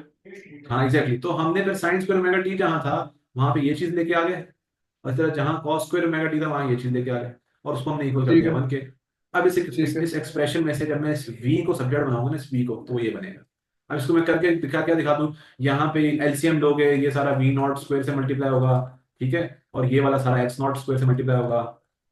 उसके बाद नीचे डिनोमिनेटर सेम हो जाएगा, क्रॉस मल्टीप्लाई करोगे वो ऊपर आ जाएगा, वहां से v को कॉमन लोगे, v को कॉमन लेने के बाद जब v को सब्जेक्ट बनाओगे एट द एंड, तो v की एक्सप्रेशन ये बन जाएगी।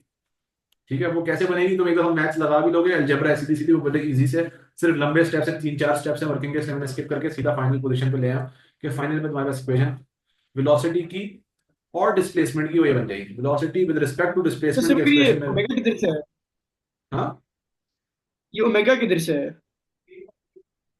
देखो ओमेगा कहाँ से आएगा, वी नॉट किसके इक्वल था अभी हमने पढ़ा था, वी नॉट क्या अभी हमने एक्स नॉट ओमेगा के इक्वल पढ़ा कि नहीं पढ़ा, ये जी यहाँ सर, पे जी है, सर।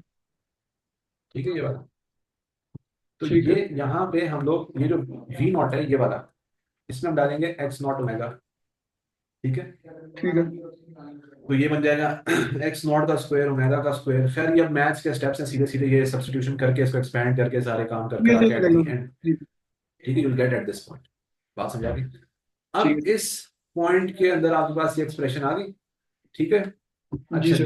जी, ये आपकी रिलेशन मिल गया आपको, relation with velocity and instantaneous displacement. अगर आपको मैक्सिमम डिस्प्लेसमेंट किसी ऑब्जेक्ट का पता है और उसकी एंगुलर वेलोसिटी टाइम पीरियड पता है, if you know the time period and you know the maximum displacement, तो आप किसी स्पेसिफिक, अगर मैं कहता हूँ यार इस ऑब्जेक्ट की displacement from its mean position is 2 centimetre, at the displacement of 2 centimetre what is the velocity, क्या वेलोसिटी है।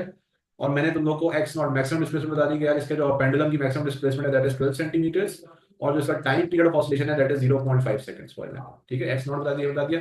और अब मैंने पूछ लिया कि बताएं जब इसकी डिस्प्लेसमेंट 2 सेंटीमीटर है eight this point what's the velocity, इस पॉइंट पे वेलोसिटी क्या होगा। इस तरह के हम्म। सवालों में आप ये काम कर सकते हैं, ठीक है। अच्छा, ठीक है। अब वेलोसिटी और डिस्प्लेसमेंट का ग्राफ कैसा बनेगा कि आपके वाई एक्सिस पे वेलोसिटी है और आपके एक्स एक्सिस पे जो है डिस्प्लेसमेंट है। मुझे बताओ जब डिस्प्लेसमेंट मैक्सिमम होती है तब वेलोसिटी क्या होती है, eight this point velocity is 0। तो ये कोऑर्डिनेट आ गया, और जब डिस्प्लेसमेंट मिनिमम होती है तो वेलोसिटी तब भी मैक्सिमम 0, होती है। ठीक है। जब डिस्प्लेसमेंट आपकी नेगेटिव मैक्सिमम है, एक्स नेगेटिव एक्स नॉट है, तब भी 0। तो ये दो कोऑर्डिनेट्स तो एक्सेस पे याद है, ठीक है। फिर जब आपकी अच्छा, वेलोसिटी, जब ठीक है आपकी जी, समझ गया। डिस्प्लेसमेंट जीरो है, जब आपकी डिस्प्लेसमेंट जीरो है तो वेलोसिटी कभी पॉजिटिव होती है और कभी नेगेटिव होती है विद द मैक्सिमम वैल्यू, तो नेगेटिव। पॉजिटिव, और तो ये आगे तो कोऑर्डिनेट्स। तो इस हिसाब से मेरा ग्राफ क्या बन जाएगा, ऑलमोस्ट एक ओवल शेप्ड ग्राफ बन जाएगा, एक ओवल शेप्ड ग्राफ कंप्लीट हो जाए, सही है। बात समझ आ गई। ठीक है सर। तो जी ये सर। आपका जो है वो ग्राफ बन जाता है वेलोसिटी और डिस्प्लेसमेंट का, ये आपका रिलेशन बन जाता है वेलोसिटी और डिस्प्लेसमेंट का। और ये बनाने के लिए थोड़ी सी मैथ्स और ट्रिग्नोमेट्री का इस्तेमाल किया जाता है, ये आइडेंटिटी लगा के आप वेलोसिटी और डिस्प्लेसमेंट को इजीली रिलेट कर सकते हैं, ठीक हो गया। ठीक है। अच्छा जी, अब the last thing from this SHM is basically the energies in SHM. SHM के अंदर जब पेंडुलम फॉर एग्जांपल आपका मैक्सिमम हाइट पे, तो इसमें कौन सी एनर्जी स्टोर्ड है, जब वो मीन पोजीशन पे तो कौन सी एनर्जी स्टोर्ड है, फिर जब दोबारा में से तो ये एनर्जी वो कन्वर्जेंस और ये आपका सारी बातें हैं। ग्रेविटेशनल पोटेंशियल एनर्जी आ जाता है, काइनेटिक एनर्जी आ जाता है, फिर हाँ टोटल हाँ एनर्जी आ एग्जैक्टली, जाती ठीक है। है। ठीक है। अच्छा, अब पेंडुलम के केस में वाली एनर्जी जो होगी potential energy would be the gravitational potential energy. जी सिमिलरली सर। स्प्रिंग के केस में कन्वर्जन किसके दरमियान में होगी, स्प्रिंग के केस में कन्वर्जन होगी काइनेटिक से इलास्टिक ठीक है। पोटेंशियल एनर्जी के अंदर, होगी वो भी पोटेंशियल एनर्जी लेकिन उसकी टाइप रहेगी इलास्टिक ठीक। स्प्रिंग के केस में। ठीक है। और पेंडुलम के केस में उस पोटेंशियल एनर्जी की टाइप रहेगी ग्रेविटेशनल पोटेंशियल ग्रेविटेशनल एनर्जी। तो वाली, ठीक है। हम इसको यहाँ पे ग्रेविटेशनल के नाम से क्लासिफाई या इलास्टिक के नाम से क्लासिफाई नहीं करेंगे, हम इसको पोटेंशियल एनर्जी का नाम ही देंगे फिलहाल, हम इसको पोटेंशियल एनर्जी, क्योंकि ग्रेविटेशनल भी हो सकती है किसी केस में, वो इलास्टिक भी हो सकती है किसी केस में, बात समझ आई। तो हम ठीक है उसको सर। पोटेंशियल एनर्जी ही कहेंगे, we call it potential energy. So the conversion of energy is from kinetic to potential या फ्रॉम पोटेंशियल टू काइनेटिक, ये काम हो रहा है। और जो टोटल एनर्जी है वो टोटल एनर्जी भी काइनेटिक प्लस पोटेंशियल के इक्वल है। अगर किसी ठीक है। पेंडुलम के स्पेसिफिक पॉइंट पे मैं कहता हूँ कि इसके अंदर कितनी टोटल एनर्जी स्टोर्ड है, तो इसकी वेलोसिटी v की वजह से इसमें काइनेटिक एनर्जी है और इसकी हाइट h की वजह से इसके अंदर पोटेंशियल एनर्जी, इन दोनों को अगर मैं ऐड कर दूं तो वो किसके इक्वल जाएंगे इसकी, तो total energy kinetic plus potential के इक्वल होगी। ठीक है। ठीक है। ये बातें तो हमें ओ लेवल से पता है। खैर, अब हमने इसकी एक्सप्रेशन निकालनी है, तो जब मैं इसकी एक्सप्रेशन निकालूंगा काइनेटिक एनर्जी से स्टार्ट करते हैं। काइनेटिक एनर्जी का फॉर्मूला क्या है, हाफ एम वी स्क्वायर। और अभी यस सर। रिसेंटली हमने वेलोसिटी को रिलेट किया डिस्प्लेसमेंट के साथ, और वो क्या बना था, एक्स नॉट का स्क्वायर माइनस एक्स का स्क्वायर। अगर मैं दोनों तरफ स्क्वायर ले लूं तो क्या बन जाएगा, v square would be equal to omega square x naught का स्क्वायर माइनस एक्स का स्क्वायर, ऐसे ही है, ये एक्सप्रेशन बन जी जाएगी। सर। तो ये बन गई एक्सप्रेशन। अब जहां ये वी स्क्वायर है उसमें मैं ये पूरी की पूरी एक्सप्रेशन को अगर इंसर्ट कर दूं, सब्स्टिट्यूट कर दूं, तो मेरे पास kinetic energy at any displacement at a specific displacement x, कि what is the kinetic energy stored in the pendulum at displacement 2.7 centimetre, सवाल आ गया। तो आप कौन सा फॉर्मूला इस्तेमाल करेंगे, ये वाला इस्तेमाल करेंगे, सही है। ठीक। ठीक है, ये ठीक है। बात। शर्त ये है कि आपको मैक्सिमम डिस्प्लेसमेंट और टाइम पीरियड पता हो, टाइम पीरियड से आपने एंगुलर ओमेगा निकाला और ये पता है आपको, बाकी जो डिस्प्लेसमेंट पे उसने मांगा उस स्पेसिफिक डिस्प्लेसमेंट पे आपने जाके काइनेटिक एनर्जी का बता दिया भाई इधर इतनी है, ठीक है। अच्छा, पेंडुलम ठीक में है। मुझे बताओ, ठीक जब है। ये पेंडुलम अपनी मैक्सिमम पोजीशन पे होता है, यहाँ पे इसमें काइनेटिक एनर्जी कितनी होती है, मैक्सिमम नहीं, मिनिमम, मिनिमम 0 0 0। यहाँ पे kinetic energy would B 0 of course, क्योंकि यहाँ पे रुकता है थोड़ी देर के लिए, वेलोसिटी 0 होती है। अच्छा, eight this point what is the displacement, x किसके इक्वल होता है, एक्स नॉट के इक्वल होता है नहीं होता, होता है। नहीं सॉरी सॉरी, आपका जो एक्स है, हाँ ठीक है, उधर तो खैर जीरो हो जाएगा, ठीक है। एक्स जब एक्स, ये एक्स है, एक्स नॉट के इक्वल हो जाएगा, तो एट मैक्सिमम पॉइंट नोटिस करो क्या हो रहा है कि एक्स नॉट यहाँ आ गया, क्योंकि आपकी जो मैक्सिमम डिस्प्लेसमेंट है वो एक्स के इक्वल है, तो एक्स नॉट स्क्वायर माइनस ठीक है। दोबारा यहाँ भी एक्स नॉट स्क्वायर, तो पूरा कैंसिल आउट होकर जीरो हो जाएगा। तो ओवरऑल काइनेटिक एनर्जी इस वजह से ठीक। आपकी क्या आती है, जीरो आती है जीरो, एट अच्छा मैक्सिमम ठीक डिस्प्लेसमेंट। है। अच्छा, ठीक है एट मीन पोजिशन क्या सिनेरियो, मीन पोजिशन पे आपका एक्स किसके इक्वल है, जीरो। जीरो के इक्वल है। बट आपका तो एक्स ये कुछ और होता है ये तो इस पूरी वजह चीज से खत्म हो आपका, गई। एग्जैक्टली फिर आपका किनेटिक एनर्जी इसलिए वैल्यू आ जाती है। हाँ, काइनेटिक एनर्जी की वैल्यू भी आती है प्लस मैक्सिमम भी आती है, उसकी वजह है कि कोई भी चीज माइनस ही नहीं हो ओके। रही, नथिंग इज बीइंग सब्ट्रैक्टेड, कोई चीज माइनस नहीं हो रही, पूरा जीरो है, कुछ भी माइनस नहीं हो रहा, तो मैक्सिमम वैल्यू आती है, ठीक है। ये पूरा का ठीक पूरा है। जीरो हो जाता है, और आपके पास काइनेटिक एनर्जी मैक्सिमम का जो फॉर्मूला बनता है वो ये बन जाता है। काइनेटिक एनर्जी मैक्सिमम कब होती है, मीन पोजीशन पे, जहां एक्स आपका क्या है, जीरो है, तो आप इसको जीरो जीरो। करते हैं तो आपका फॉर्मूला ये बन जाता है, ठीक है। ठीक है। इट टेल्स ठीक मी है। इट टेल्स मी कि काइनेटिक एनर्जी जो यहाँ पे थी, उसकी एक्सप्रेशन क्या थी, हाफ एम ओमेगा ठीक है। स्क्वायर एक्स नॉट स्क्वायर, इस पॉइंट पे मीन पोजीशन पे ये एक्सप्रेशन थी ना काइनेटिक एनर्जी की, जी जी, यस यस यस। ठीक है। अच्छा मुझे बताओ, मीन ठीक है। पोजीशन पे काइनेटिक एनर्जी की एक्सप्रेशन जो थी वो हमें पता चल गई, ग्रेविटेशनल पोटेंशियल एनर्जी किसके इक्वल होगी, जीरो के इक्वल होगी जीरो कि नहीं होगी, ठीक है। तो एट होगी। Mean position, if we talk about the mean position, my total energy would be equal to, total energy is always equal to kinetic energy plus potential energy energy, plus लेकिन mean potential position पे चूंकि potential energy mean position पे zero होती है, तो my total energy would be equal to kinetic energy max. Kinetic kinetic energy. Energy max ठीक का है। मतलब ये वाला। तो मेरी जो टोटल ठीक एनर्जी है। है उसकी एक्सप्रेशन नहीं बनती, this is the expression for total energy as well, यही एक्सप्रेशन ठीक है। टोटल एनर्जी का भी है, ठीक है। एनर्जी होंगे। अच्छा, ठीक है। यही ठीक है। एनर्जी सारी की सारी इस पोजीशन पे, अगर मैं पोजीशन टू की बात करूं, जैसे पोजीशन टू पे यही सारी की सारी एनर्जी काइनेटिक वाली, ये जो काइनेटिक एनर्जी पोजीशन वन पे थी, जैसे एनर्जी एट पोजीशन वन, यही सारी की सारी कन्वर्ट हो जाती है पोटेंशियल एनर्जी के अंदर, होती है कि नहीं होती, ठीक है। यही होती सारी है। वैल्यू कन्वर्ट हो जाती है काइनेटिक एनर्जी से पोटेंशियल एनर्जी के अंदर। तो इसका मतलब जो काइनेटिक एनर्जी थी मैक्सिमम, वही पोटेंशियल एनर्जी मैक्सिमम भी होगी, क्योंकि ये सारी पोटेंशियल एनर्जी में कन्वर्ट हो रही है। ठीक है, तो इससे तो मतलब हम नोटिस अज्यूम करो, करें कोई फ्रिक्शनल फोर्सेस कोई रेजिस्टिव फोर्सेस नहीं है इसके ऊपर एक्ट कर। हाँ हाँ, एनर्जी लॉसेस कोई नहीं है, एनर्जी लॉसेस कोई नहीं है, अभी हमारी ठीक। सिर्फ कन्वर्जन काइनेटिक टू पोटेंशियल है। तो इसमें हुआ क्या ठीक है। कि हमने सबसे पहले काइनेटिक एनर्जी मैक्सिमम की एक्सप्रेशन निकाली, और उसी एक्सप्रेशन को हमने टोटल एनर्जी की भी एक्सप्रेशन कह दिया, और उसी एक्सप्रेशन को हमने ग्रेविटेशनल पोटेंशियल एनर्जी मैक्सिमम की भी एक्सप्रेशन कह दिया, by conservation of energy law, कि आपकी एनर्जी जो है यहाँ जो मैक्सिमम है, टोटल एनर्जी किसके इक्वल है, काइनेटिक प्लस पोटेंशियल के, पोटेंशियल चूंकि जीरो है, तो यही काइनेटिक एनर्जी की जो एक्सप्रेशन हमने निकाली थी वही टोटल एनर्जी की भी एक्सप्रेशन, ये ठीक है। एक्सप्रेशन निकाली थी वही एक्सप्रेशन है, ठीक है। सिमिलरली यहां पर जो काइनेटिक एनर्जी मैक्सिमम है वो सारी ग्रेविटेशनल में कन्वर्ट हो रही है, तो जो काइनेटिक एनर्जी की एक्सप्रेशन थी ये वाली, वही ग्रेविटेशनल की भी एक्सप्रेशन है, सेम एक्सप्रेशन बन गई।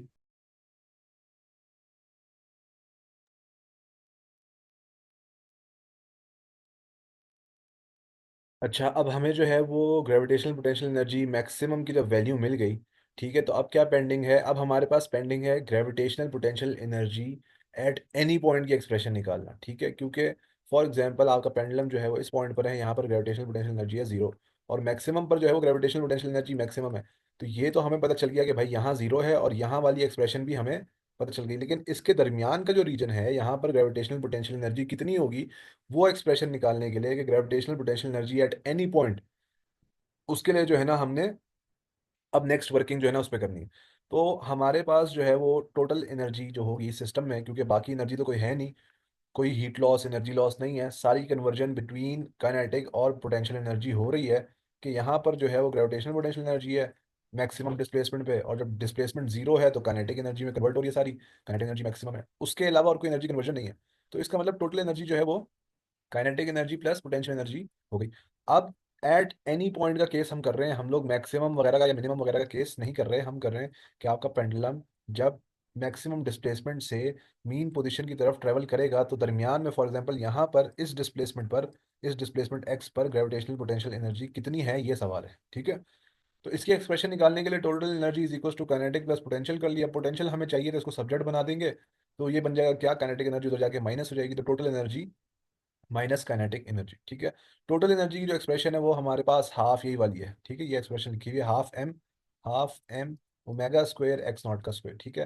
Kinetic energy at any point की जो एक्सप्रेशन है वो हमारे पास यहाँ पर लिखी हुई है, ये वाली, ये उठाएंगे और जहाँ काइनेटिक एनर्जी लिखा हुआ है वहां पर ये एक्सप्रेशन हम लोग लिख देंगे, ठीक हो गया।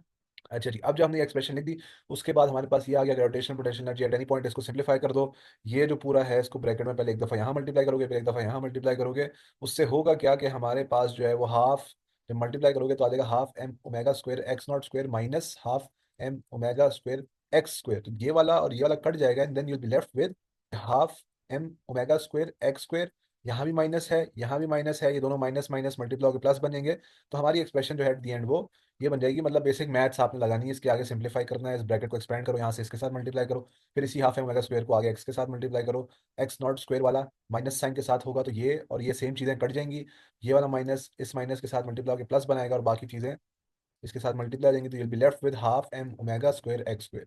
This is the expression for gravitational potential energy at any point. For example वो कहता है कि भाई एक्स इक्वल टू 2 सेंटीमीटर में बताएं what is the gravitational potential energy stored. तो यहाँ एक्स की जगह पे 2 सेंटीमीटर तुम लोग इंसर्ट कर दोगे और तुम लोग का आंसर आ जाएगा। ठीक हो गया। अच्छा जी, अब हमारे पास जो है ना ये सारी एक्सप्रेशंस आ गई कि काइनेटिक एनर्जी जो है वो एट एनी पॉइंट कितनी है, काइनेटिक एनर्जी जो है वो मैक्सिमम कितनी है, टोटल एनर्जी मैक्सिमम कितनी है, ग्रेविटेशनल पोटेंशियल एनर्जी मैक्सिमम कितनी है, और फिर gravitational potential energy at any point वो कितनी है। ठीक हो गया। अब अगर हम इसके ग्राफ की बात करें तो ग्राफ में हमारे पास जो है वो एक्स एक्सिस पे डिस्प्लेसमेंट होगी, और डिस्प्लेसमेंट के साथ हमारे वाई एक्सिस पे जो है वो एनर्जी होगी। ठीक है। तो यहाँ पर नोटिस करो कि जब आपकी डिस्प्लेसमेंट, इस पॉइंट पर जो डिस्प्लेसमेंट है जीरो, जीरो डिस्प्लेसमेंट पे कौन सी एनर्जी मैक्सिमम होती है, काइनेटिक एनर्जी मैक्सिमम। और मैक्सिमम डिस्प्लेसमेंट पे काइनेटिक एनर्जी जो है वो जीरो होती है। तो ये तीन कोऑर्डिनेट्स हमारे पास आ जाएंगे, max at maximum displacement zero, at minimum displacement again zero, यहाँ पर भी जीरो, और at zero displacement x equal to zero पे मैक्सिमम। ठीक है, क्योंकि पेंडुलम जब मैक्सिमम डिस्प्लेसमेंट पहुंचता है यहाँ वेलोसिटी जीरो होती है, मतलब काइनेटिक एनर्जी इज जीरो। जब ये वापसी आता आता मीन पोजीशन में पहुंचता है, यहाँ आपकी डिस्प्लेसमेंट जीरो है लेकिन वेलोसिटी मैक्सिमम है, इस वजह से काइनेटिक एनर्जी भी मैक्सिमम हो जाती है। ये मैक्सिमम देख लो, यहाँ पर मैक्सिमम वैल्यू है। उसके बाद जब दूसरी साइड पे जाता है अगेन वो कम होती है वेलोसिटी उसकी, और यहाँ पर मैक्सिमम डिस्प्लेसमेंट एक्स नॉट पर वेलोसिटी फिर जीरो जाती है, मतलब काइनेटिक एनर्जी फिर हो जाती है आपकी जीरो। ठीक हो गया। तो हमारे पास काइनेटिक एनर्जी की जो है वो ये लाइन बन जाएगी, ये ग्राफ बन जाएगा। ठीक है। उसके बाद ग्रेविटेशनल पोटेंशियल एनर्जी की बात करें तो बिल्कुल ऑपोजिट सीन बनेगा। Gravitational potential energy maximum displacement पर नेगेटिव एक्स नॉट पर मैक्स होगी। उसके बाद मीन पोजीशन पर अगर बात करें जहाँ एक्स जीरो है, यहाँ ग्रेविटेशनल पोटेंशियल एनर्जी भी जीरो हो जाएगी, और फिर मैक्सिमम डिस्प्लेसमेंट पॉजिटिव पे दोबारा मैक्सिमम हो जाएगी। तो मैक्सिमम जीरो और दोबारा मैक्सिमम, तो ये शेप बन जाएगा आपका ग्रेविटेशनल पोटेंशियल एनर्जी का। ठीक है। और अगर टोटल एनर्जी की बात करें तो चूंकि टोटल एनर्जी सिस्टम की कंजर्व्ड रह रही है, कांस्टेंट रह रही है, कंजर्व का मतलब क्या है, कांस्टेंट रह रही है, तो वो एक कांस्टेंट लाइन बनेगी मैक्सिमम वैल्यूज के ऊपर। Constant line at maximum values हमारे पास बन जाएगी। ठीक है।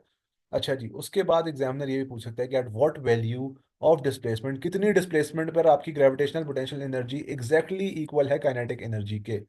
जहां पर ये इंटरसेक्ट कर रहे हैं, नोटिस करो, एनर्जी की values are exactly equal. What displacements are these, ये किन डिस्प्लेसमेंट्स पर, किस डिस्प्लेसमेंट पर जो है gravitational potential energy will be exactly equal to kinetic energy. तो इसके लिए हम क्या करते हैं, हम दोनों फॉर्मूलाज नोटिस करो, gravitational potential energy at any point को इक्वल कर देंगे kinetic energy at any point से, क्योंकि दोनों इक्वल हैं। Gravitational potential energy at any point is half omega square x square is equal to kinetic energy at any point is half omega square x naught square minus x square. ये bracket में है तो ये पूरा common है, ये cut जाएगा, you will be left with x square is equals to x naught square minus x square. तो ये उधर चला जाएगा, तो 2x square is equals to x naught का square, and then will be left with x naught over 2 का under root. जब simplify करोगे तो इसका मतलब क्या है, whenever it is anything divided by under root of 2, basically ये हो जाता है 0.707 इसकी वैल्यू होती है। इसका मतलब जब आपकी displacement 0.707 times of maximum amplitude होगा, मतलब 70%। आपकी डिस्प्लेसमेंट, अगर maximum displacement for example 10 centimetres है यहाँ से यहाँ तक, तो जब आपकी डिस्प्लेसमेंट 7.07 सेंटीमीटर्स होगी at this point, gravitational potential energy would equal to your kinetic energy, और ये एक्सप्रेशन हमारी वर्किंग से निकल आती है। ठीक है। तो किस पॉइंट पर अगर वो कह देता है तो it is basically at maximum amplitude divided by under root 2, इस वैल्यू पर जब आपकी एम्पलीट्यूड पहुंचेगा at this point, kinetic energy and gravitational potential energy are equal. ठीक हो गया। तो यहाँ पर नोटिस करो ये जो वैल्यू होगी, normally this would be at 70%, almost 70% of the maximum amplitude. So this would be at 70% of the maximum amplitude. अच्छा जी, उसके बाद आगे चलते हैं। लास्ट कॉन्सेप्ट हमारा जो है वैसे चमका रह जाता है, इसमें रेजोनेंस एंड डैम्पिंग है। रेजोनेंस हम किससे कहते हैं, रेजोनेंस हम कहते हैं कि जब आपकी जो natural frequency of a substance है, किसी भी मटेरियल की एक नेचुरल फ्रीक्वेंसी होती है, हर मटेरियल की होती है। ठीक है, be at anything in the world, उसकी नेचुरल फ्रीक्वेंसी होगी। अब इसका ये मतलब नहीं है कि वो ऑब्जेक्ट नेचुरली खुद से वाइब्रेट कर रहा है, ऐसा नहीं होता। ऑब्जेक्ट जब तक नहीं वाइब्रेट करता, जब तक आप उसको डिस्टर्ब ना करें, उसको हिट ना करें, या उसको आप जो है वो कोई ना कोई डिस्टरबेंस आप क्रिएट करेंगे, तो जाके वो ऑब्जेक्ट वाइब्रेट करेगा। And then that object will vibrate according to its own natural frequency. जैसे गिटार की स्ट्रिंग्स होती हैं, तो हर स्ट्रिंग अपने हिसाब से वाइब्रेट करता है, इसलिए एक डिफरेंट आवाज निकालता है। सिमिलरली अगर एक पेंडुलम को आप जो है वो शुरू में डिस्टर्ब करेंगे, छोड़ एक साइड पे लेके जाएंगे और फिर रिलीज कर देंगे, अब ये पेंडुलम अपने हिसाब से वाइब्रेट करेगा। अब जिस फ्रीक्वेंसी से वाइब्रेट कर रहा है, इसको मैं नेचुरल फ्रीक्वेंसी कहूंगा, ठीक है। और इस तरह से हजार जितनी भी चीजें, जब आप उनको वाइब्रेट करवाते हैं या डिस्टर्ब करते हैं, then they vibrate at their own natural frequency, then they those frequencies are normally unique values, ठीक है। हर मटेरियल की अपनी नेचुरल फ्रीक्वेंसी होती है। फॉर एग्जांपल आप जो है वो आ, एक एक फॉर एग्जांपल आप वो जो रॉकिंग चेयर होती है, जो टीवी लाउंजेस में रखी होती है आमतौर पे, अगर आप उसको डिस्प्लेस करके छोड़ेंगे, तो एक रॉकिंग चेयर दूसरी रॉकिंग चेयर से उसका टाइम पीरियड सेम नहीं होगा। Normally it would be a bit different, अगर जो मटेरियल है वो डिफरेंट यूज किया हो। अगर सेम मटेरियल यूज किया हो तो most probably it would be a same. तो different materials, due to their own sizes, their own shapes, due to various reasons, have a natural frequency of their own. और वो frequency ऐसी बात नहीं है कि वो हर वक्त मौजूद होती है। It only exist when you disturb that object. जब भी आप उस ऑब्जेक्ट को वाइब्रेट करवाएंगे, वाइब्रेट होने के बाद फिर जो फ्रीक्वेंसी पे वो वाइब्रेट होता जाएगा continuously, that frequency is the natural frequency. और रेजोनेंस कब होती है, व्हेन डज रेजोनेंस अकर, कि जब आप एक पीरियोडिक फोर्स लगाएं। आप एक पीरियोडिक का मतलब क्या है, एक कांस्टेंट सीक्वेंस के साथ आप बार बार फोर्स लगाएं, और उस पीरियोडिक फोर्स के का जो लगाने का आपकी फ्रीक्वेंसी है, वो फ्रीक्वेंसी आपके नेचुरल फ्रीक्वेंसी से मैच कर जाए। जैसे इसकी एग्जांपल क्या है, कि एक पेंडुलम है, वो जब मैक्सिमम डिस्प्लेसमेंट में पहुंचता है, जैसे ही वापस आने लगता है, आप साथ इसको हल्का सा पुश करते हैं, फिर ये जाता है, फिर वापस आता है, फिर दोबारा मैक्सिमम डिस्प्लेसमेंट पे जैसे ही पहुंचता है, आप दोबारा इसको पुश करते हैं, फिर जब ये वापसी जाता है, फिर वापस आता है। देन सो रिदम के साथ एक पीरियोडिकली एक स्पेसिफिक सीक्वेंस के साथ आप उससे बार बार फोर्स लगाते हैं। और कब फोर्स लगाते हैं, when ever it completes it's oscillation. और जैसे ही वो वापस जाने लगता है, आप इस पे एक फोर्स लगा देते हैं। तो ये जो फोर्स के लगने की फ्रीक्वेंसी, जो फोर्स के बार बार लगाने की जो फ्रीक्वेंसी है, इसको मैं ड्राइविंग फ्रीक्वेंसी कहूंगा या फोर्स्ड फ्रीक्वेंसी कहूंगा। ये वो फ्रीक्वेंसी है जो सिस्टम पे बाहर से लग रही होती है, ठीक है। एक सिस्टम की अपनी नेचुरल फ्रीक्वेंसी, जैसे मैं पेंडुलम को डिस्प्लेस किया और छोड़ दिया, अब ये पेंडुलम नेचुरली खुद ऑसिलेट कर रहा है, दैट्स दी नेचुरल फ्रीक्वेंसी। और अगर जो मैं यहाँ पर बाहर से फोर्स लेके आ रहा हूँ, इस बाहर से फोर्स को लाने से जो फ्रीक्वेंसी है, that is the driving frequency. ये जो मैं फॉर एग्जाम्पल, अगर ये पेंडुलम 1 सेकंड में, या for example after every 2 seconds यहाँ से वापसी आता है, और मैं फोर्स भी आफ्टर एवरी 2 सेकंड्स लगाता हूँ, तो एक सीक्वेंस बन जाएगा, एक कोरिलेशन बन जाएगा, एक आपस में इनका जो है ना वो एक हार्मनी हो जाएगी, हार्मोनिक मोशन बन जाएगा। क्या, कि जैसे ही वो ऑब्जेक्ट वापस जाने लगता है, फिर एक फोर्स लग जाती है, जैसे ही वो वापस जाने लगता है, फिर एक फोर्स लग जाती है। इससे होगा क्या, कि जो आपका एम्पलीट्यूड है, जो आपका रिजल्ट है, जहां आपके पेंडुलम ने यहाँ से वापस फॉर एग्जांपल इस पॉइंट तक जाना था, अब वो मजीद ओवरशूट करके एक मैक्सिमम एम्पलीट्यूड रिजल्ट देगा, आपको एक एम्पलीट्यूड में बूस्ट नजर आएगा, ठीक है। तो रेजोनेंस से क्या होता है, कि जब आपके ऑब्जेक्ट की नेचुरल फ्रीक्वेंसी उस पर लगने वाली फोर्स्ड फ्रीक्वेंसी के साथ मैच हो जाए, मिल जाए, सेम वैल्यू उस पर आ जाए, उससे जो वाइब्रेशंस हैं वो बहुत हाई एम्पलीट्यूड की प्रोड्यूस होना शुरू हो जाती हैं। और ये चीज़ आप अपने यूज़ में भी ला सकते हैं, और ये चीज़ नुकसानदेह भी हो सकती है। रेजोनेंस का यूज़ एमआरआई मशीन्स के अंदर होता है, जब हम मेडिकल इमेजिंग पढ़ेंगे उसमें समझ आएगा। और सिमिलरली कई सारे केसेस में यही रेजोनेंस जो है वो मशीनरी को डैमेज करने के अंदर भी आ जाती है रिजल्ट में, या कभी जो है वो फॉर एग्जांपल ब्रिजेस के कोलैप्स करने का जरिया भी बन जाती है। कि ब्रिज की एक अपनी नेचुरल फ्रीक्वेंसी, एक ब्रिज है, ठीक है, एक ब्रिज लगा हुआ है एक पहाड़ से, फॉर एग्जांपल इसकी अपनी नेचुरल फ्रीक्वेंसी एक है जिससे वो टू एंड फ्रो मूव करता है।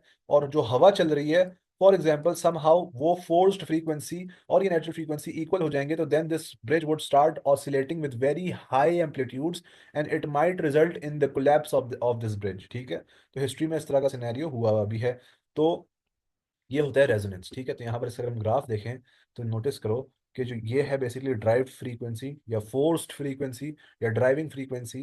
नोटिस करो जब ये ड्राइविंग फ्रीक्वेंसी नेचुरल फ्रीक्वेंसी की वैल्यू के बराबर आ जाती है, this is the point, for example this is 90 hertz, और किसी मटेरियल की नेचुरल फ्रीक्वेंसी 90 हर्ट्ज है, इन दैट केस जब ये इक्वल हुई, तो नोटिस करो द एम्पलीट्यूड इज मैक्सिमम। यहाँ पर एम्पलीट्यूड मैक्सिमम है, वैसे काम नॉर्मल चल रहा था, लेकिन exactly at this value a very high amplitude जो है ना उसका रिजल्ट निकला। ठीक है, तो ये होता है आपका रेजोनेंस। और यही माइक्रोवेव में भी होता है कि आपके माइक्रोवेव के अंदर जो है वो आपकी प्लेट है, वो ज्यादा गर्म नहीं होती, it's cold whenever you take it out of the microwave, but the food inside is very hot. Food जो है वो बहुत ज्यादा गर्म हो जाता है।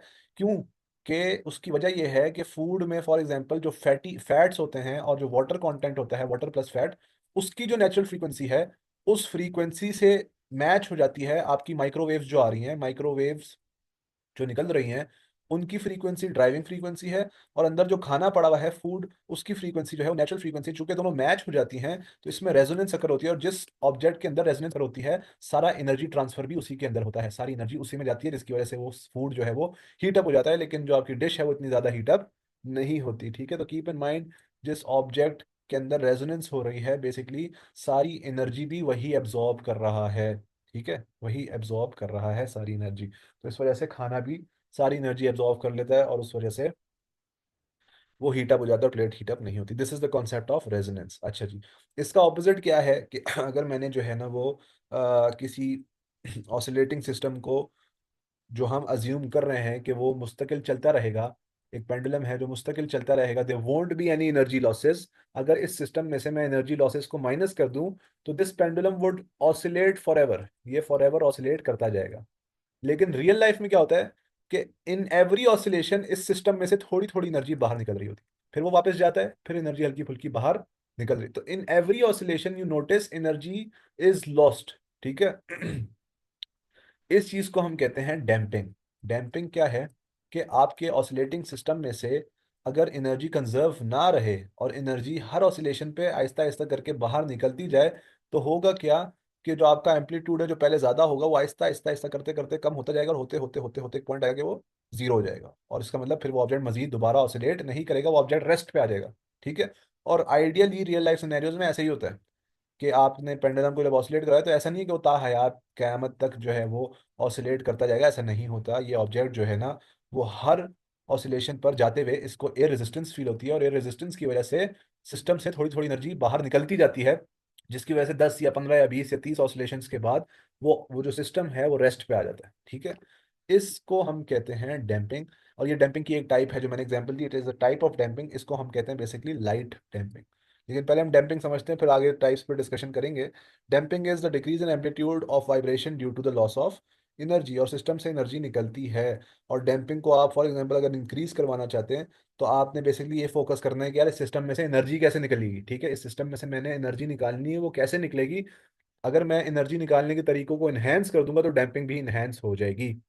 जैसे एक पेंडुलम है, उसके अंदर मुझे पता चल गया कि यार एयर रेजिस्टेंस की वजह से जो है ना इसमें से एनर्जी लॉस हो रहा है, तो I find out a way of increasing air resistance. कैसे कि मैं इसके साथ एक जो है ना फेदर लगा दूंगा, या एक paper piece of paper attach कर दूंगा, जिसकी वजह से सरफेस एरिया बढ़ जाएगा, एयर रेजिस्टेंस मजीद बढ़ जाएगी, और ऑब्जेक्ट पहले रुक जाएगा। जहां पहले 30 ऑसिलेशंस बाद रुकता था, अब हो सकता है 10 ऑसिलेशंस के बाद रुक। ठीक है, तो ये मैंने डैम्पिंग के इफेक्ट को इंक्रीज कर दिया। सिमिलरली एक बड़ी जो है ना मशहूर एग्जांपल आती है, उसमें वो डैम्पिंग को रिलेट करता है इलेक्ट्रोमैग्नेटिज्म से, Faraday's law of electromagnetic induction से। कि एक ऑब्जेक्ट को फॉर एग्जांपल एक स्प्रिंग के साथ उसने एक मैग्नेट को अटैच किया, और उसको जो है ना वो एक दफा डिस्प्लेस करके छोड़ता है, वो टू एंड फ्रो मूव कर रहा है कर रहा है कर रहा है कर रहा है। तो पहले केस में वो कहता है कि it will continue to move on, energy will be conserved, and it will continue to oscillate. ठीक है, उसके बाद वो क्या करता है नेक्स्ट केस में, उसी मैग्नेट के साथ जो है ना वो नीचे एक कॉइल ले आता है। जब वो कॉइल लेके आता है उस मैग्नेट के साथ, तो होता क्या है कि इलेक्ट्रोमैग्नेटिक इंडक्शन के रूल्स के मुताबिक ये जो मैग्नेटिक फील्ड है मैग्नेट की, वो कॉइल के साथ इंटरेक्ट करती है, and due to this interaction electricity, electric current, EMF is induced in the coil, और उसमें एक हीट जनरेट होती है, एक एनर्जी जनरेट होती है। तो होता क्या है कि जो ऑसिलेटिंग सिस्टम है, यहाँ से एनर्जी निकल के उस कॉइल में जा रही होती है। तो चूंकि यहाँ पर एनर्जी लॉस आ गया, एनर्जी लॉस के आने से दिस टेल्स अस कि यहाँ पर जो है वो डैम्पिंग का इफेक्ट इंट्रोड्यूस हो गया। तो होता क्या है कि हम कहते हैं now as before this object kept on oscillating and there was no energy loss, by bringing a coil near to this magnet, electricity or EMF is induced in the coil due to Faraday's electromagnetic induction law।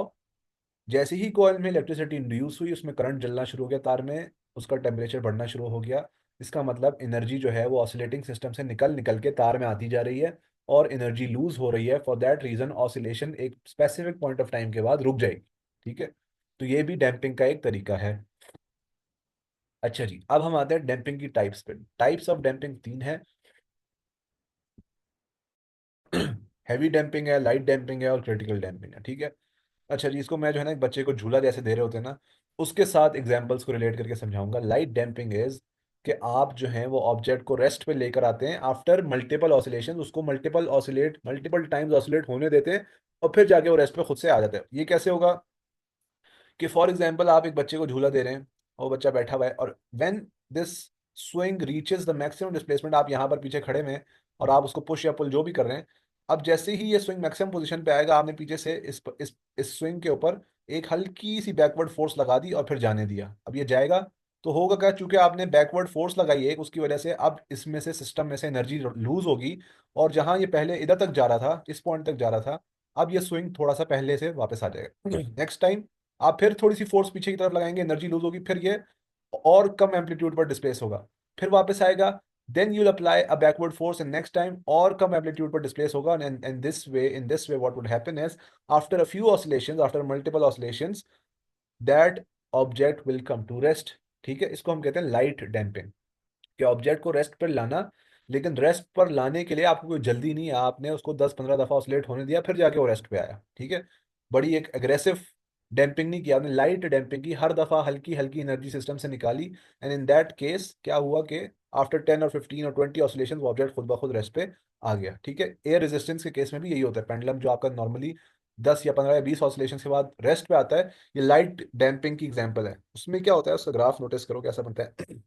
हमने क्या पढ़ा था, displacement और time का graph एक sine wave होती है जो हर वक्त कंटिन्यूसली ऐसे चलती जाती है, continuously. It is at a constant amplitude, उसका एम्पलीट्यूड कांस्टेंट रहता है और वो कांस्टेंट एम्पलीट्यूड के साथ चलती जाती है। ये चीज हमने अभी ऊपर पढ़ ली थी पहले। वो कब थी, जब एनर्जी वॉज कंजर्व्ड। यहाँ एनर्जी कंजर्व नहीं है, हर दफा एनर्जी लूज हो रही है। तो चूंकि हर दफा एनर्जी लूज हो रही है, तो नोटिस करो every time the amplitude will keep on decreasing. शुरू में 5 डब्बे हैं, 1 2 3 4 5, 1 2 3 4 5, 5 बॉक्सेस, एम्पलीट्यूड 5 बॉक्सेस के बराबर है। Next time the amplitude is equal to 4 boxes, next time it decreases a bit, then it decreases more, 3 boxes पे आ गया, फिर 2। तो नजर ये आ रहा है कि at every oscillation it keeps on decreasing, और इस तरह करते करते एक पॉइंट आएगा कि वो खत्म, जीरो पे, रेस्ट पे आ जाए। ठीक है, तो इससे नजर क्या आया कि आफ्टर मल्टीपल ऑसिलेशन ये ऑब्जेक्ट रेस्ट पर आ गया। अच्छा जी, then what is heavy damping? Heavy damping हम किसे कहते हैं? हैवी डैम्पिंग क्या होता है कि आप एक ऑब्जेक्ट को क्वार्टर ऑसिलेशन में ही रोक देते हैं।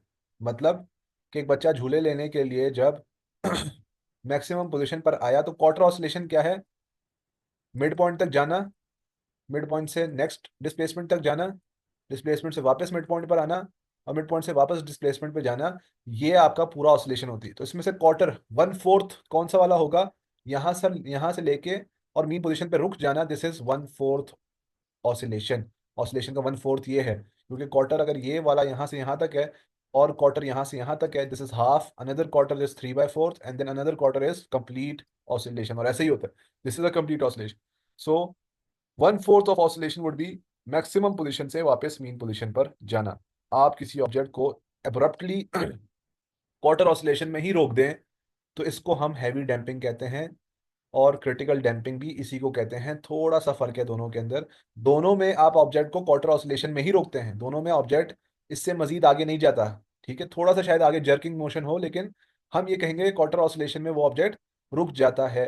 इस ऑब्जेक्ट ने मजीद आगे, जैसे पिछले केस में हो रहा था कि वो आगे जाता था फिर वापस आता था, फिर अगली दफा कम आगे जाता था फिर वापस आता था, then less amplitude then comes back, then lesser amplitude then comes back, and then it stopped. ठीक है, लेकिन ये था लाइट डैम्पिंग। हैवी और क्रिटिकल डैम्पिंग में वो ऑब्जेक्ट मैक्सिमम पोजीशन से जाएगा और मीन पोजीशन पे रुक जाएगा। ठीक है, इससे आगे मजीद नहीं जाएगा दोनों के अंदर। लेकिन इन दोनों केसेस में थोड़ा सा डिफरेंस क्या है कि हैवी डैम्पिंग में भी क्वार्टर ऑसिलेशन होगी, क्रिटिकल डैम्पिंग में भी क्वार्टर ऑसिलेशन होगी। हैवी डैम्पिंग में वो क्वार्टर ऑसिलेशन थोड़े ज्यादा टाइम में होगी, स्लोली होगी। नोटिस करो यहाँ पर इस क्वार्टर ऑसिलेशन को टाइम ज्यादा लगा और यहाँ पर इस क्वार्टर ऑसिलेशन को टाइम कम लगा, दिस टाइम इज लेस। जहां कम टाइम लगता है इसको हम कहते हैं क्रिटिकल डैम्पिंग, जहां ज्यादा टाइम लगता है इसको हम कहते हैं हैवी डैम्पिंग। ये दो दूसरी टाइप्स हैं। इसको ऐसे समझो कि आपने एक बच्चे को जब मैक्सिमम पोजीशन पे जब वो वापसी आया, वो बच्चा आपने उसको यहाँ से पकड़ लिया। जब आपने उसको पकड़ लिया, अब आपने खुद पकड़ के आहिस्ता आहिस्ता आहिस्ता आहिस्ता लेके आपने उसको मी पोजीशन पे लाके रोक दिया। ठीक है, जैसे ही झूला पीछे आपकी तरफ आया, जैसे ही आपकी तरफ आया, आपने उस झूले को कैच किया और फिर आप खुद से पकड़ के उसको आहिस्ता आहिस्ता आहिस्ता लेके मी पोजीशन पर ले गए। तो हुआ क्या कि वो ऑब्जेक्ट जो था वो मैक्सिमम से मीन पोजीशन पे जाकर रुक गया, लेकिन उसको टाइम थोड़ा सा, इट टुक मोर टाइम, तो ये हो गई हैवी डैम्पिंग। ठीक है। दूसरे केस में क्या हुआ कि जैसे ही वो आपकी मैक्सिमम पोजीशन पे आया, आपने नहीं पकड़ा उसको, आपने उसको जाने दिया जाने दिया जैसे ही वो मीन पोजीशन पे पहुंचा, आपने फौरन यहाँ पे लाके पकड़ते साथ ही इसको रोक भी दिया। तो होगा क्या कि जो ये जो लास्ट केस जो अभी मैंने रिसेंटली डिस्कस किया, उसमें क्या हुआ कि आपने उसको बड़ी स्पीड से आगे की तरफ जाने दिया, और जैसे ही वो यहाँ पहुंचा, यहाँ पे आगे फौरन एब्रप्ट स्टॉप आपने लिया है, फौरन रोक दिया इसको। तो यहाँ पर नोटिस करो, this time will be less time taken, although distance तब भी क्वार्टर ऑसिलेशन का था, यहाँ भी क्वार्टर ऑसिलेशन का है, हैवी डैम्पिंग में भी क्वार्टर ऑसिलेशन थी, यहाँ भी क्वार्टर ऑसिलेशन है। लेकिन हैवी डैम्पिंग में आप थोड़ा स्लोली उसको लेके जाते हैं, क्रिटिकल डैम्पिंग में आप फौरन उसको रोक देते हैं, टाइम कम लेते हैं। तो यहाँ पर ये लिखा हुआ भी है, object comes to rest in quarter oscillation but slowly, object comes to rest in quarter oscillation but quickly। तो ये फर्क है तीनों के अंदर, and this is where your concept for SHM completes.